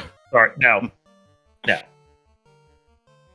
to reference an actual good band. I recognize you're referencing a band. I will debate with you on whether or not they're good. I was with you on Third Eye Blind sucking, okay?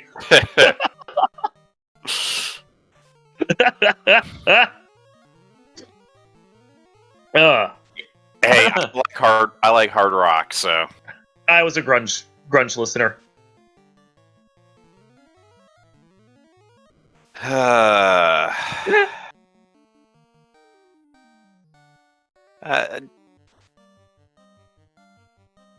It's okay. We can get back to Kraken. Yeah. So if they're actually worried about finding those 2 key items that we think they're missing, which may not be a problem in the case of the key if they both do have a thief, like I think they do, ninja, whatever.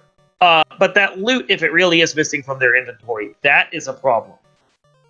And yeah, Kraken is doing Kraken 2 things, and They got him. They got him though. Yeah. Chadbert got him. So that puts them 4 on the floor as far as orbs are concerned.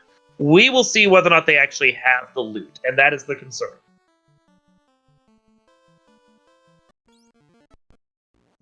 And that went through a menu so fast I didn't see it. Yeah, they all menus too quickly for my tastes. Let us see what It's you're a race. doing, guys. Let us see. It is a race. Well, if the TNT leads to loot, they have the TNT. They just have to go do the TNT turn-in. Cadbert's over here at Canaria. He could just be refilling, but I think he might be operating like he's ready to go.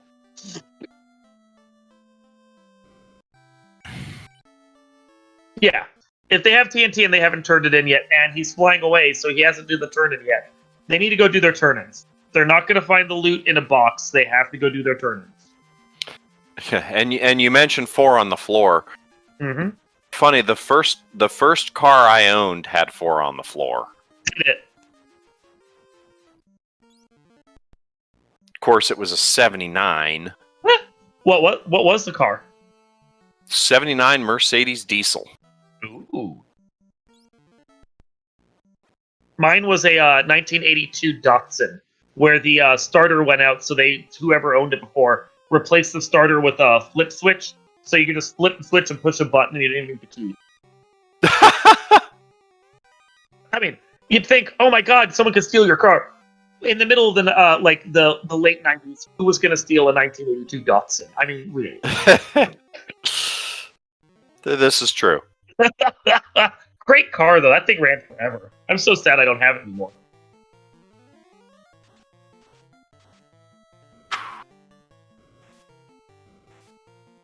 Oh. I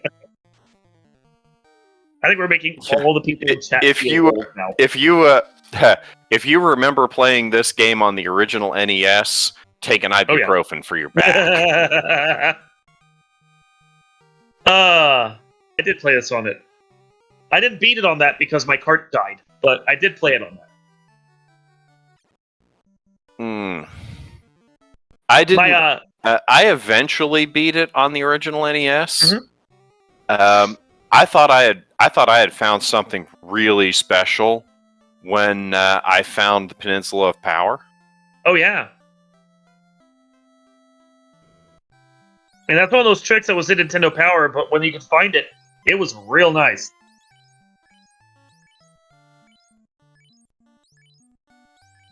So we got everyone's rebuying spells and making sure they're all up to getting pirate blocked. Mohawk guy is a jerk. Oh. Stupid Mohawk guy. So I don't know if Luffy is done with his grind. Or Shum for that matter. I did not see how high they went. And they're not going into Temple of Fiends yet. They're doing a lot of their stopping and other checks. Right, because that's important. I mean, Luffy is here to pick up his...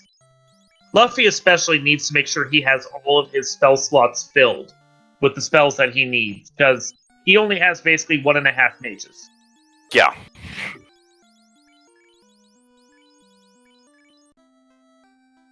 But assuming Luffy can make it...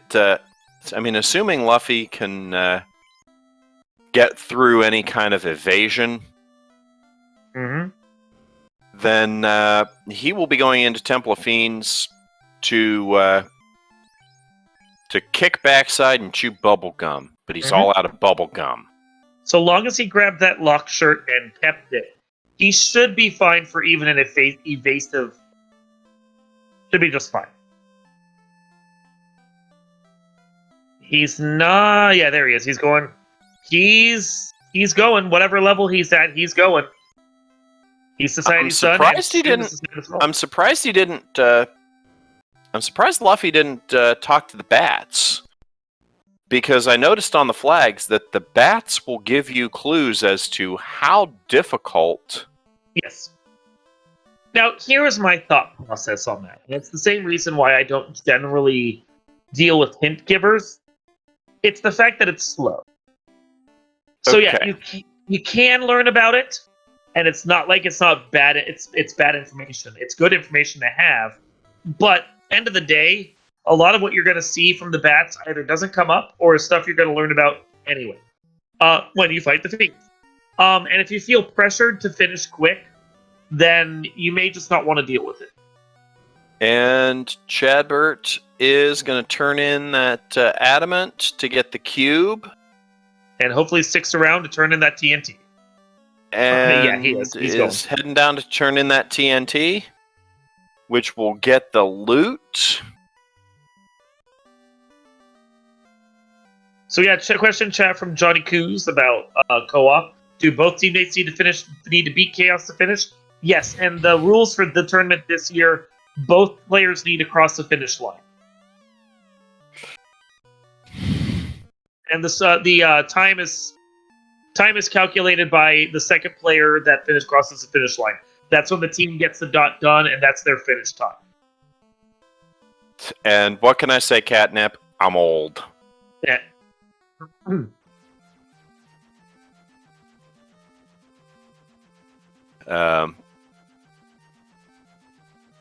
And let's see a lich number one. Let's see a lich 2. Yep. So Luffy is probably a half floor ahead of his party, but he's gotten his he seems comfortable with his grind. Actually, his numbers are okay. Looks pretty decent. I want to say that he stopped at the high 30s and didn't go all the way to 42. Because maybe thinking of walk and grind through Topher. Yeah, I mean you'll get a couple levels. But I don't know. I guess we'll find out if these fire elementals are worth enough. We'll find out what his level's at that point. Ooh. I'll tell you, those black belts are hitting like a truck. Oh yeah, they are. 7 hits. 44. Okay, so yeah, he's full level. He's ready to roll. Is that only 32 heal pots? Did he not buy more heal pots? I think that's 82. Okay, good. The stream we're watching is not the highest quality, so.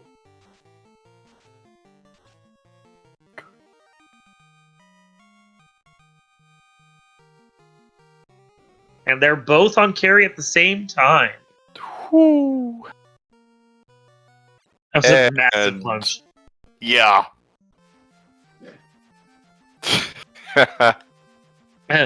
So there is something to be said for double black belt. Karen would like to speak to the manager of Nuke Kids on the Block. Well, Karen is just... They're on the same fight. They're synced up with each other now. Yep, they certainly are. That was pretty close to 2,000 damage. And yeah, they're running the same party too.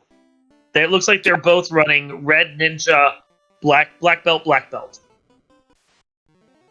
And that's... I mean, it's something. What's the saying? It's a choice. It's working for them. They're both level 44 coming in here. Yeah. Well, if it's stupid and it works, it's not stupid. But now let's see if Kraken 2 is going to do Kraken 2 things.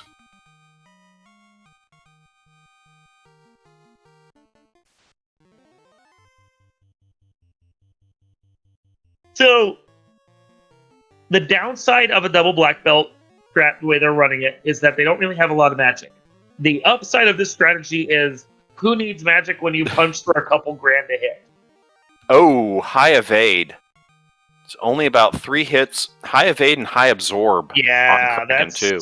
You're going to want to start making sure you get those locks out. Kraken 2 is doing Kraken 2 things. Yep. 5 hits is okay. That'll help. Luffy is through, so There Kraken we go. doesn't have a ton of... 6 for 1,005. There we go. For 872, and there goes Kraken 2. Yeah, Luffy is at Tia 2. Yeah, he was definitely high evade, high absorb, but no health. So that was very useful for them. Not a gatekeeper like we would be worried about. Yeah, that was lucky. Because, I mean, Kraken 2 tends to do Kraken 2 things. Like, hit for 1,000 damage, and just be a complete gatekeeper and destroy parties. So yeah, this party is wiping the floor with each of the fiends. There's been very little that scared these parties at all.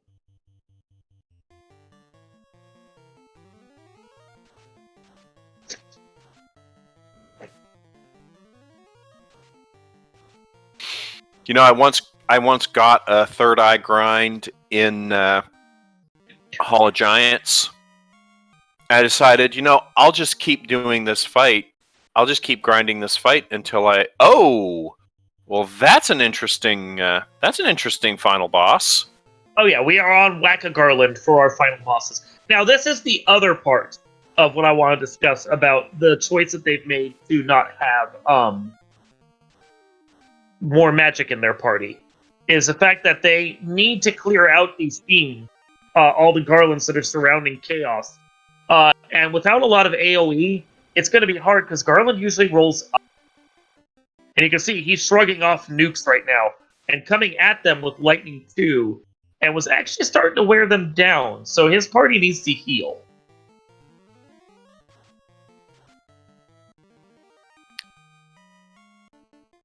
And we've also gotten a stop on his side.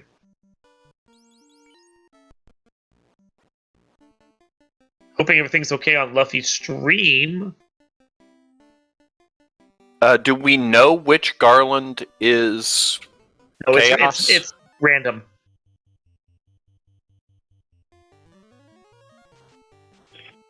But a couple of big spells will tell us.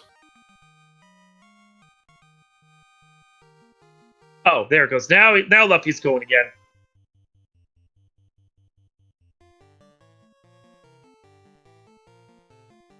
So yeah, I've got Chaos at the bottom, Chaos on the side. Now it's just focus your damage.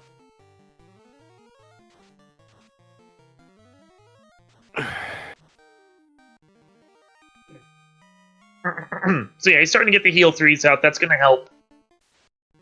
Meanwhile, Oof is in their grind. Yeah, and that's a major problem because they're facing off a bit against basically a freight train. And I don't think this freight train is going to come off the tracks at this point. Although if Chaos comes up with another nuclear, it might.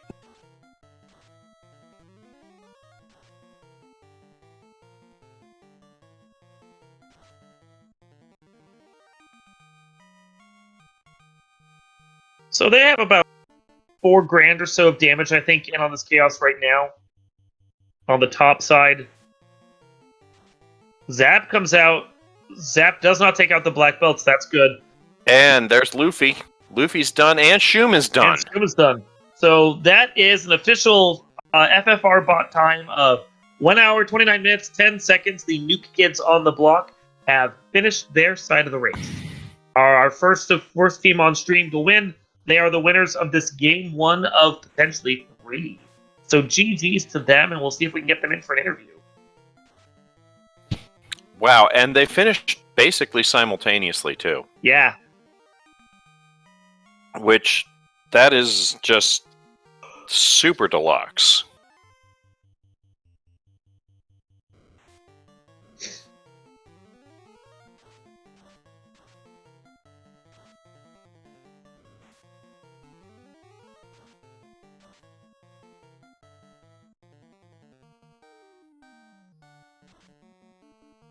Okay.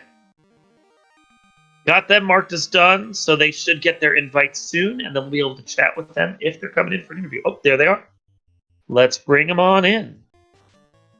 We are joined in chat by Luffy and Shoom. GG, guys. Thank you. GG's, thank you. So that was...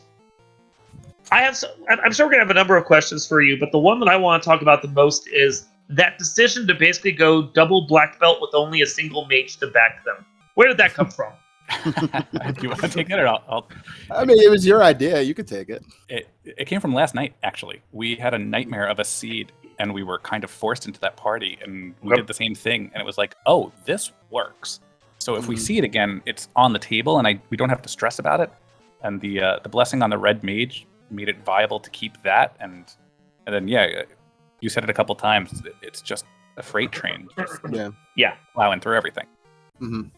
Yeah, it was frightening. Like, I'm sitting there going, oh god, if I have to face off against you guys in the tournament, I'm going to be worried about that particular party. Because, like, if Chaos had cast more nukes, or if the Garlands had had something that was a little nastier, like, your party could have been flattened by it. Mm-hmm. But, like, at the same time, as long as Chaos is just punching a character that's rused up, your black belts are just going to go to town. Yeah, I think the philosophy there is, even if he's got, like, 7 nukes in the stack, don't let him get past 2. Yeah. Yeah. So I haven't really done a lot with the entrance randomizer and floor randomizer. Mm-hmm. So let me know. So how do you guys handle that? Communication. Yeah, communication is key. You need to have a plan. You need to really divide and conquer, so you're not walking over each other's steps. So being able to communicate and really tell each other where we are, what we're doing, what we're looking at is very important. If you can't communicate and you don't really have a way to, say what you're finding and kind of like a way to communicate what we're using, then you're going to be in trouble. So communication, that's the number one thing.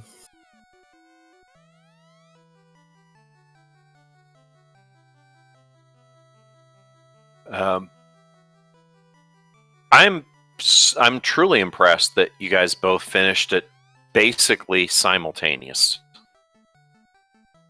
Yeah, that's something. I am too. Yeah, I was telling Shoom, like, to me, the sign of a team that's really kind of worked hard and really in sync is when you can finish very close together. And to be within a minute of each other is really the goal for me when we're running together.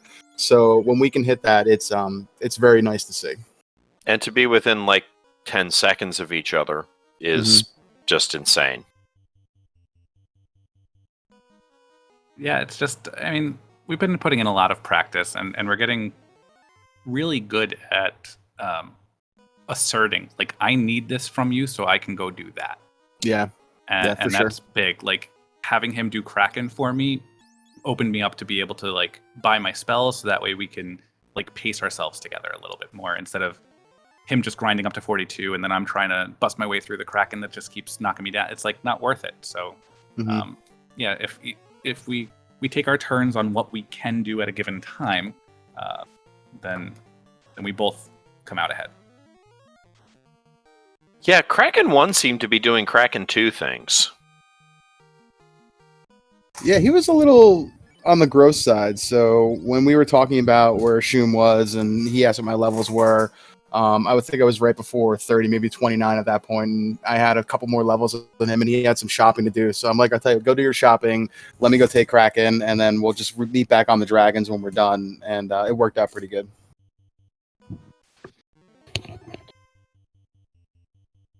And your choice of grind tiles of the red Ds, of the 4 red Ds, that was an interesting choice given that there was Zombie D Whizvamp available.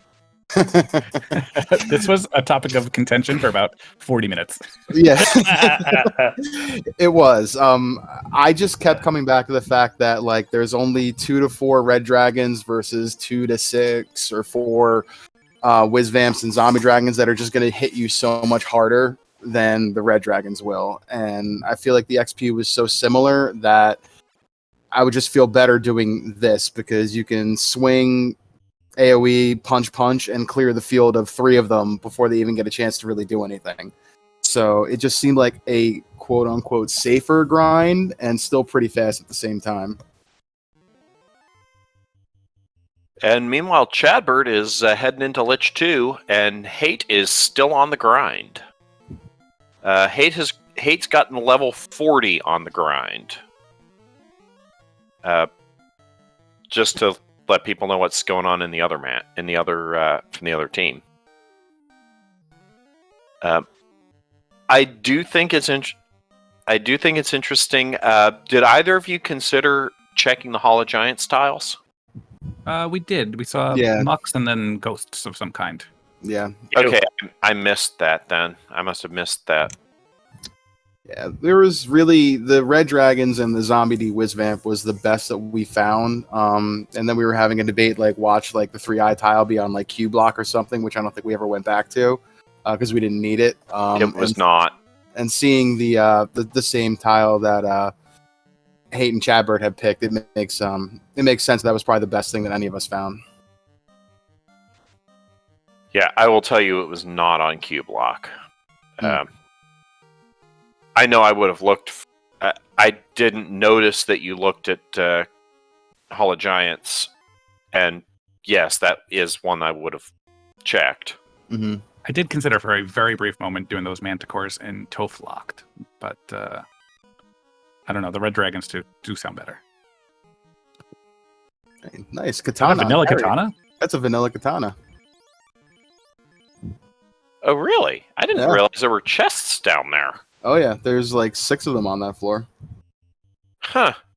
The only chests I think about in Topher are the 2 that are in Loot Room, which I don't. Oh, Nuclear Carry 2. The 2 in Topher, the 2 in Loot Room that I never bothered checking, and the one that's Massa. The one that's Vanilla Massa. Ooh, that was a huge hit. And Hate is clearing off Garland and gonna head into the outdoors. He's gonna hit a house and then head into Topher.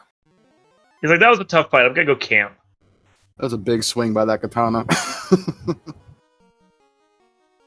Well, I think he was doing a save to save with Garland cleared. Yeah, he was. So you don't have to worry about it later if you wipe and have to do it again. No need to waste more time.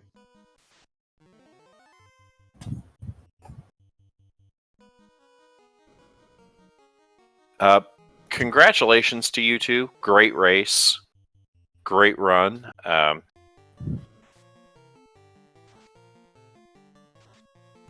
Thank you again. Whoa, Thank you. glance from Gray Shark. So, how do you guys feel going into Game 2 at this point? Well, we really don't want a Game 3. Yeah. We really just want to get off on the right foot every series. We've been fortunate enough for doing it so far with our Game 1, so we're really hoping to just carry that over to Game 2 tomorrow. But, I mean, we'll see what happens. The game can do funny things, but getting Game 1 win is big for us, and we'll just see where it goes from there. That's completely fair. The randomizer is always. I've had a few seeds recently. I've just had to nope out of for one reason or another. So you can get those super trolly seeds. We've had our fair share of them. I think that we have made it a point to complete every seed that we've had the time to do. Yep. I can only think of like 1 or 2 occasions where we not forfeit, but like just family issues or had to go to sleep or something. Yeah. The co-op flags can turn out some pretty awful messes sometimes. Mm-hmm. Yeah. Well, because they're designed to be done split. Yeah. I feel that this was a fairly standard one. Oh, yeah. Not a great item off the bat, not Mm-hmm. great spells, but good enough to get you through whatever you need to go to. Mm-hmm. Mhm. I'm curious to look back. It seems like both teams took the same party off the jump. Or So it's very hard to tell with the sprites. did they replace their thief, or did they just promote? No, I think they're both rocking a ninja black belt Okay. as their two mains. Okay. So Ninja Black Belt Force Red. That's what we did. Yeah. It Yeah, makes the most sense. I think if ninja black belt, well, I think they did. I think they took black belt black red off the start, took a ninja, and then went to master on their black belt. I think. Ah. Okay. I think. Again, with the Sprites they have. Yep. Yeah. We'll With just the we'll look sprites. back at it. Yeah. it's hard So, to yeah. tell. Chat's commenting on this, and I want to talk about it. The game really presented you with like all your key items right at the beginning of the game. Mm-hmm. So like that was a lot to do. What was your strategy with that? We tend to navigate mostly in the same way each seed. Depending on how deep the initial dungeons are, one of us will take Melmond Continent over Elfland. Mm-hmm. But otherwise, I think that the game pretty much told us where to go. Like Mhm. despite the number of key items, they were all very much like, okay, now you have this available to you, go do that. Mm-hmm. The only thing that was, getting me in our voice chat for a good 40 minutes again too was like, I want to just turn in this TNT because I think it's the loot. And he kept yelling at me like, we don't need to do that right now. And I'm like, I know, but I just want to get it out of the way. And I like being validated that I was right and it wasn't the adamant and it was the actual TNT. But my partner was right. We needed to do what we were doing first. So. I mean, I like being validated that we needed to turn in that bottle to make sure that we weren't double dipping dwarves there. He's 100% right about that one as well. Okay, so Chad is down to ninja black belt red mage. The black mage is already kissing dirt as a tiny little hat. He put his portable hole down on the ground and decided to go sit inside it. Still hasn't managed to kill all the garlands off. The ice 3 is not doing enough damage.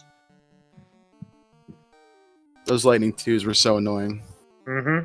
Meanwhile, Hate 13 is in Kraken 2, who surprisingly was not doing Kraken 2 things this time. Getting big damage off that black belt though.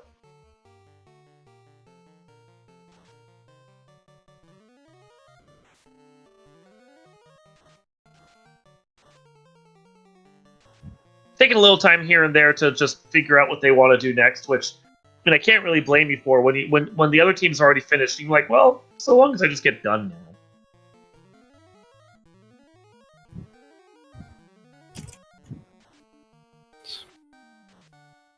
Starting to pick up speed against this chaos, dealing out more damage.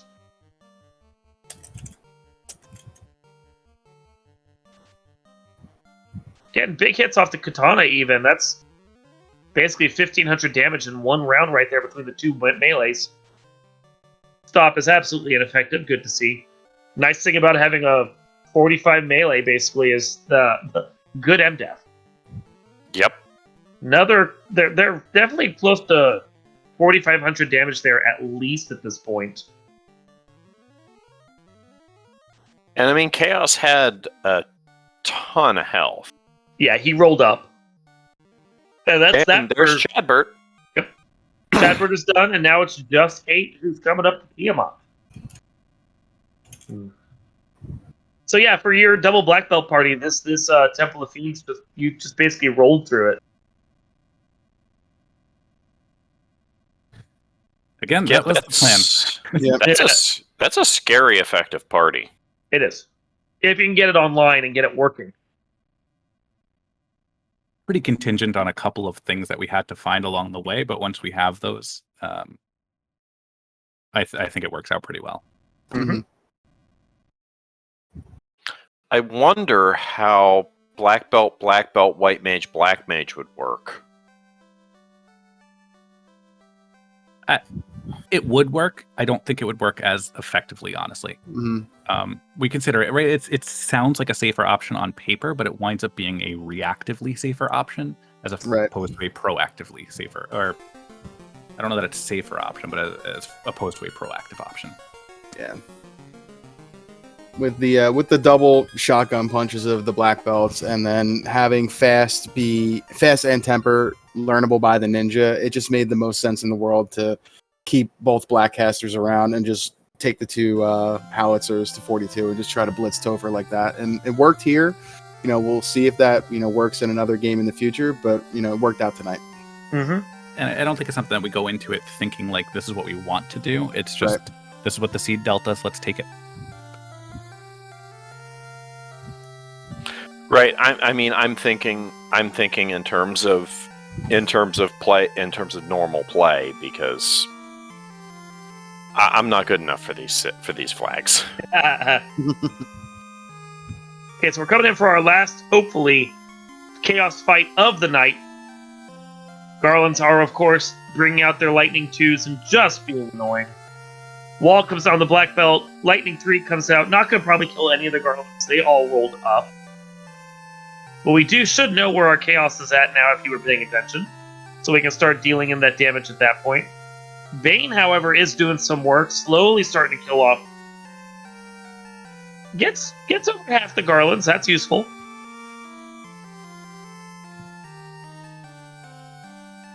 Now we can bring this black belt online because they know what they're going to be doing. They're going to be punching Garland. They're going to be punching a Garland. One of them. Lightning 3 takes out another Garland. Fast comes off. Stun does nothing. Punch against Chaos. I think that was a grand. That was over already. 1,000. Yep. Gonna fast up that ninja now so they can provide backup damage. And another 154, 197. Not really as much as we want to see. And with the Garland still dealing out damage. Yeah, okay, gonna cast a Fire 3, gonna try and finish off the Garland. That's a good call. Another grand there, so we're up over 2,300-ish, probably. Ooh, one of those Garlands is still surviving. Still alive! Not what you want to see. Especially since they have a spell list and they're not afraid to use it. But for that Garland, this was a triumph. He's making a note here. Huge success. Probably 2 more good punches and this chaos is going to be down.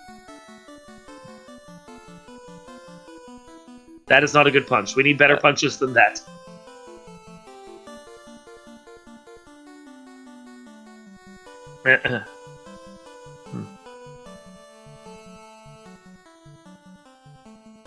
Thankfully, their party has plenty of heal 3s.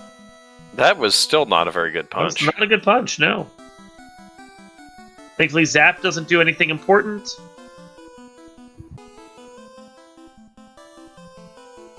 That was we a good go. punch. One more of those. We just need one more. We're probably at 4,600 at this point.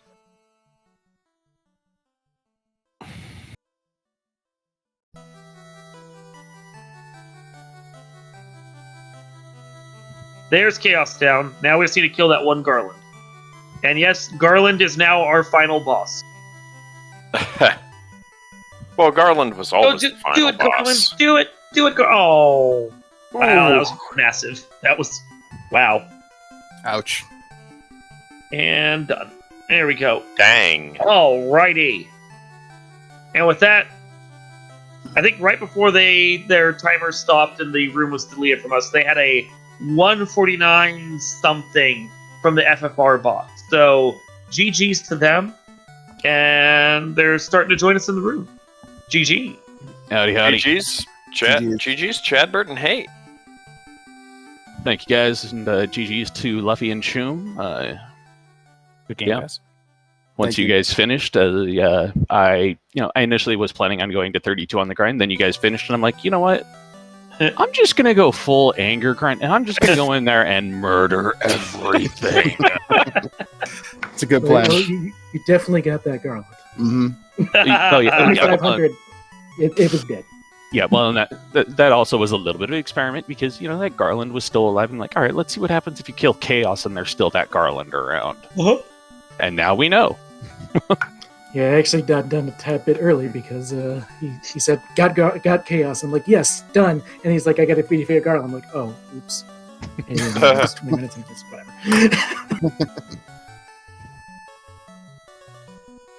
I Oh actually didn't know how to man! hold it. So there was a slight difference in party composition. I hate starting black belts. I hate starting black belts so hard. Yep. So you guys chose, what was it? Ninja, black belt, black mage, red mage, Yeah, that was our ending comp. and then Dan the black belt, the black mage. Not by choice. It's more that he fell over and couldn't get up. He met Kraken. Well, yeah, Kraken 2 kind of did some Kraken 2 things. There was just no life caster for him to target. Yeah, pretty much.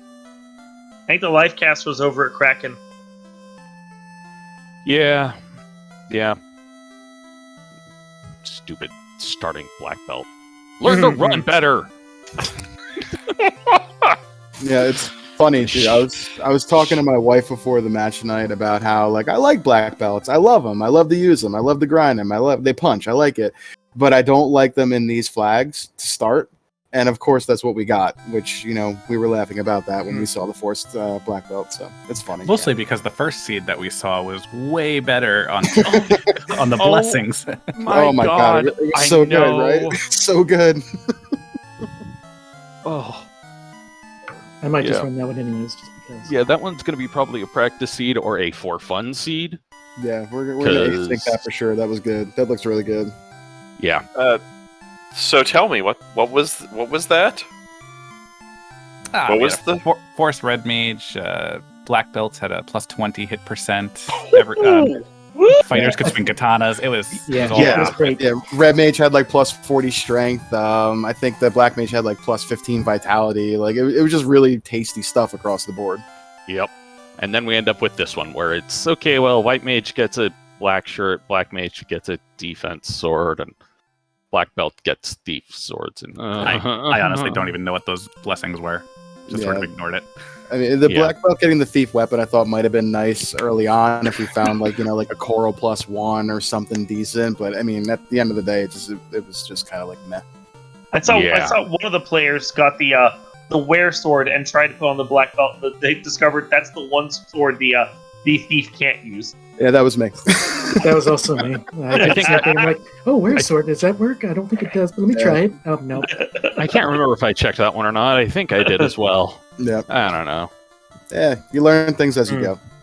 Everything that's not within the past 15, 20 minutes is just a blur at this point, so, Well, I will tell you, Hate and Chadbert, that the Luffy D and Shumbabi party comp was black belt, ninja, red mage.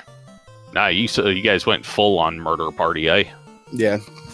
Where'd you guys grind? Red Same place Dragon. as you. Yeah. Yeah, same place. Yeah, this is the Okay. best I think we all found. Did you guys find the zombie dragon and whiz vamps too? Yeah, I found the zombie D's on Sharknado, but I didn't find the Whizvamp zombie D myself. Okay. I did. I think it was even. I marked it was- where it was. It was Northwest Castle locked. Right. That's right. That was the side chests, so the chest that had the Bane axe in it. Right. Oh, yeah. No, Chad mentioned that I apparently forgot it because, it's more than 15 minutes ago, so it's just in the blur of the past.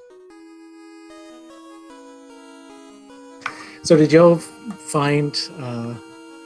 Joe go to the Onrek continent much earlier than us? I think we went as soon as we found the canoe. Yeah. I Yep. think so. Okay. We last location. Yeah.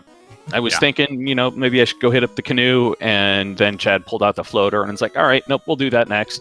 Mhm. And yeah, so we didn't get to on-rack until late. Yeah. Yeah. We did all the Cardias. We did Lefane. We did Mirage, and then we're like, "Where's the loot?" That's a tough thing to have the loot be the last thing you be all the way at the end. Yeah. It happens. Yep. Rando's gonna rando at times, so we Yep. opened up everything right before we would have found it. So but Mhm. that's okay. Yep.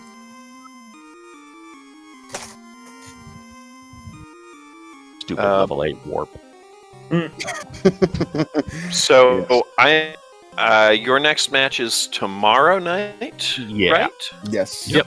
Tomorrow night, and then potentially Friday if we do better than we did today. Yep. Same bad time, maybe same bad channel tomorrow. Right. Any final thoughts? Any final thoughts on the seed? Team Nuke kids. I mean, like I said before, I think it was a fairly standard seed. Just Force Black Belt is always a rough start, but Mhm. I'm liking how we played it. We were a little shaky at the beginning, I think, and I think one of the joys of co-op now is how much we're kind of like encouraging each other and kind of like boosting the confidence as we go, and just sort of like, okay, yeah, this is working. Let's keep this up, or this isn't working. We need to switch gears like right now. Mhm. And so it's nice to have quite literally another voice in my ear being like, you can be better than what you are right now. Let's do this. And we do it. And I'm hoping we continue to do it tomorrow. And I'm hoping that we can put on an entertaining show for you with Chad and Hate. They are great competitors, and definitely had us questioning the whole time, like, are we really ahead? So Yeah. I hope that it's close again tomorrow. I mean, I hope we do win, but always fun. Yeah. Racing We'll these try to two keep it guys. close. Racing these two guys is great. You guys. I feel like you're breathing down my neck the entire time. You never feel like you're ahead in any race you ever do. And when you have a partner like Shumbai was saying, you're talking to each other. You're trying to talk the other one down. Like he's like, I feel like we're good. I'm like, I'm not sure. And I'm like, well, I think we're good. And he's like, I'm not sure. It's just back and forth. So having the person in your ear to kind of to talk you down a little bit and calm you down is definitely good. He's got a good point there. But looking forward to tomorrow night, seeing how we do. GG's, Hayden Chadbert. We look forward to it. Thank you, Dark Moon and DM for being in the booth tonight. Velik for tracking, SpeedGaming for hosting, Danny for rolling. Good time. And Team Oof. Yeah, I want to say GG's to the other team as well, and thank you to everybody that volunteered and helped with this. I will say regarding the seed, yeah, it was fairly standard, except that the early magic was actually quite good. We got to showcase how good Ice 3 can be. So there's a lot of good early things to grind on with that, so that's good. Yeah, it was fun. Hate. Yeah, and as the junior member of the team, it's nice having a senior member who is like, yeah, come on, we've got this. You're doing all right, and who is supportive. It has been useful for me. Yeah, and my brain has just kind of shut off after that. Yay! Stupid black belt start. I'll agree with Yeah, that. yeah, Rando's gonna rando. Mm-hmm.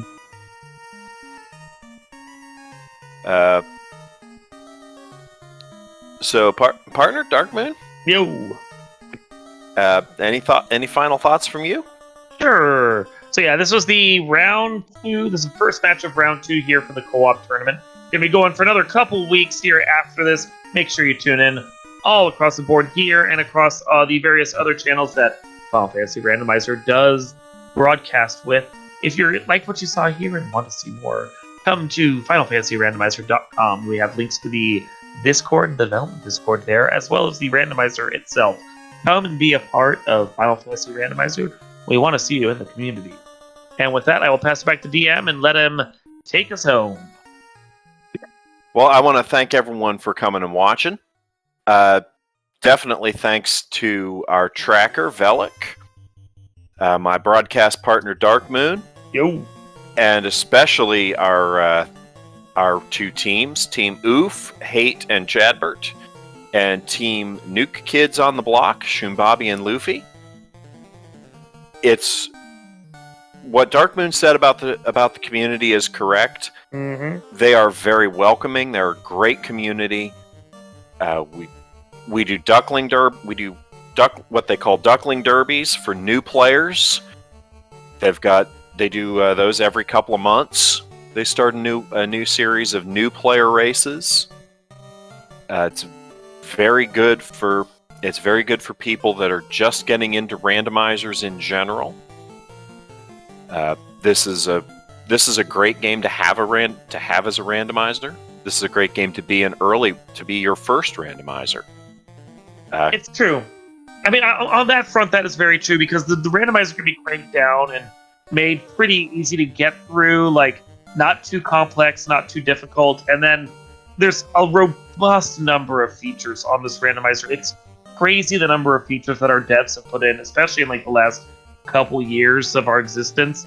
Just the amount that you can do with this can take it and basically remake the game in almost any way, and it keeps getting more and more complex. So from easy to complex, any kind of randomizer you're looking for, Final Fantasy Randomizer can do. Thank you very much to the SpeedGaming family of channels for hosting us tonight. And on behalf of our tracker, Velik, and my partner, Dark Moon, I'd like to say thanks for coming, and good night, everybody. Night, all.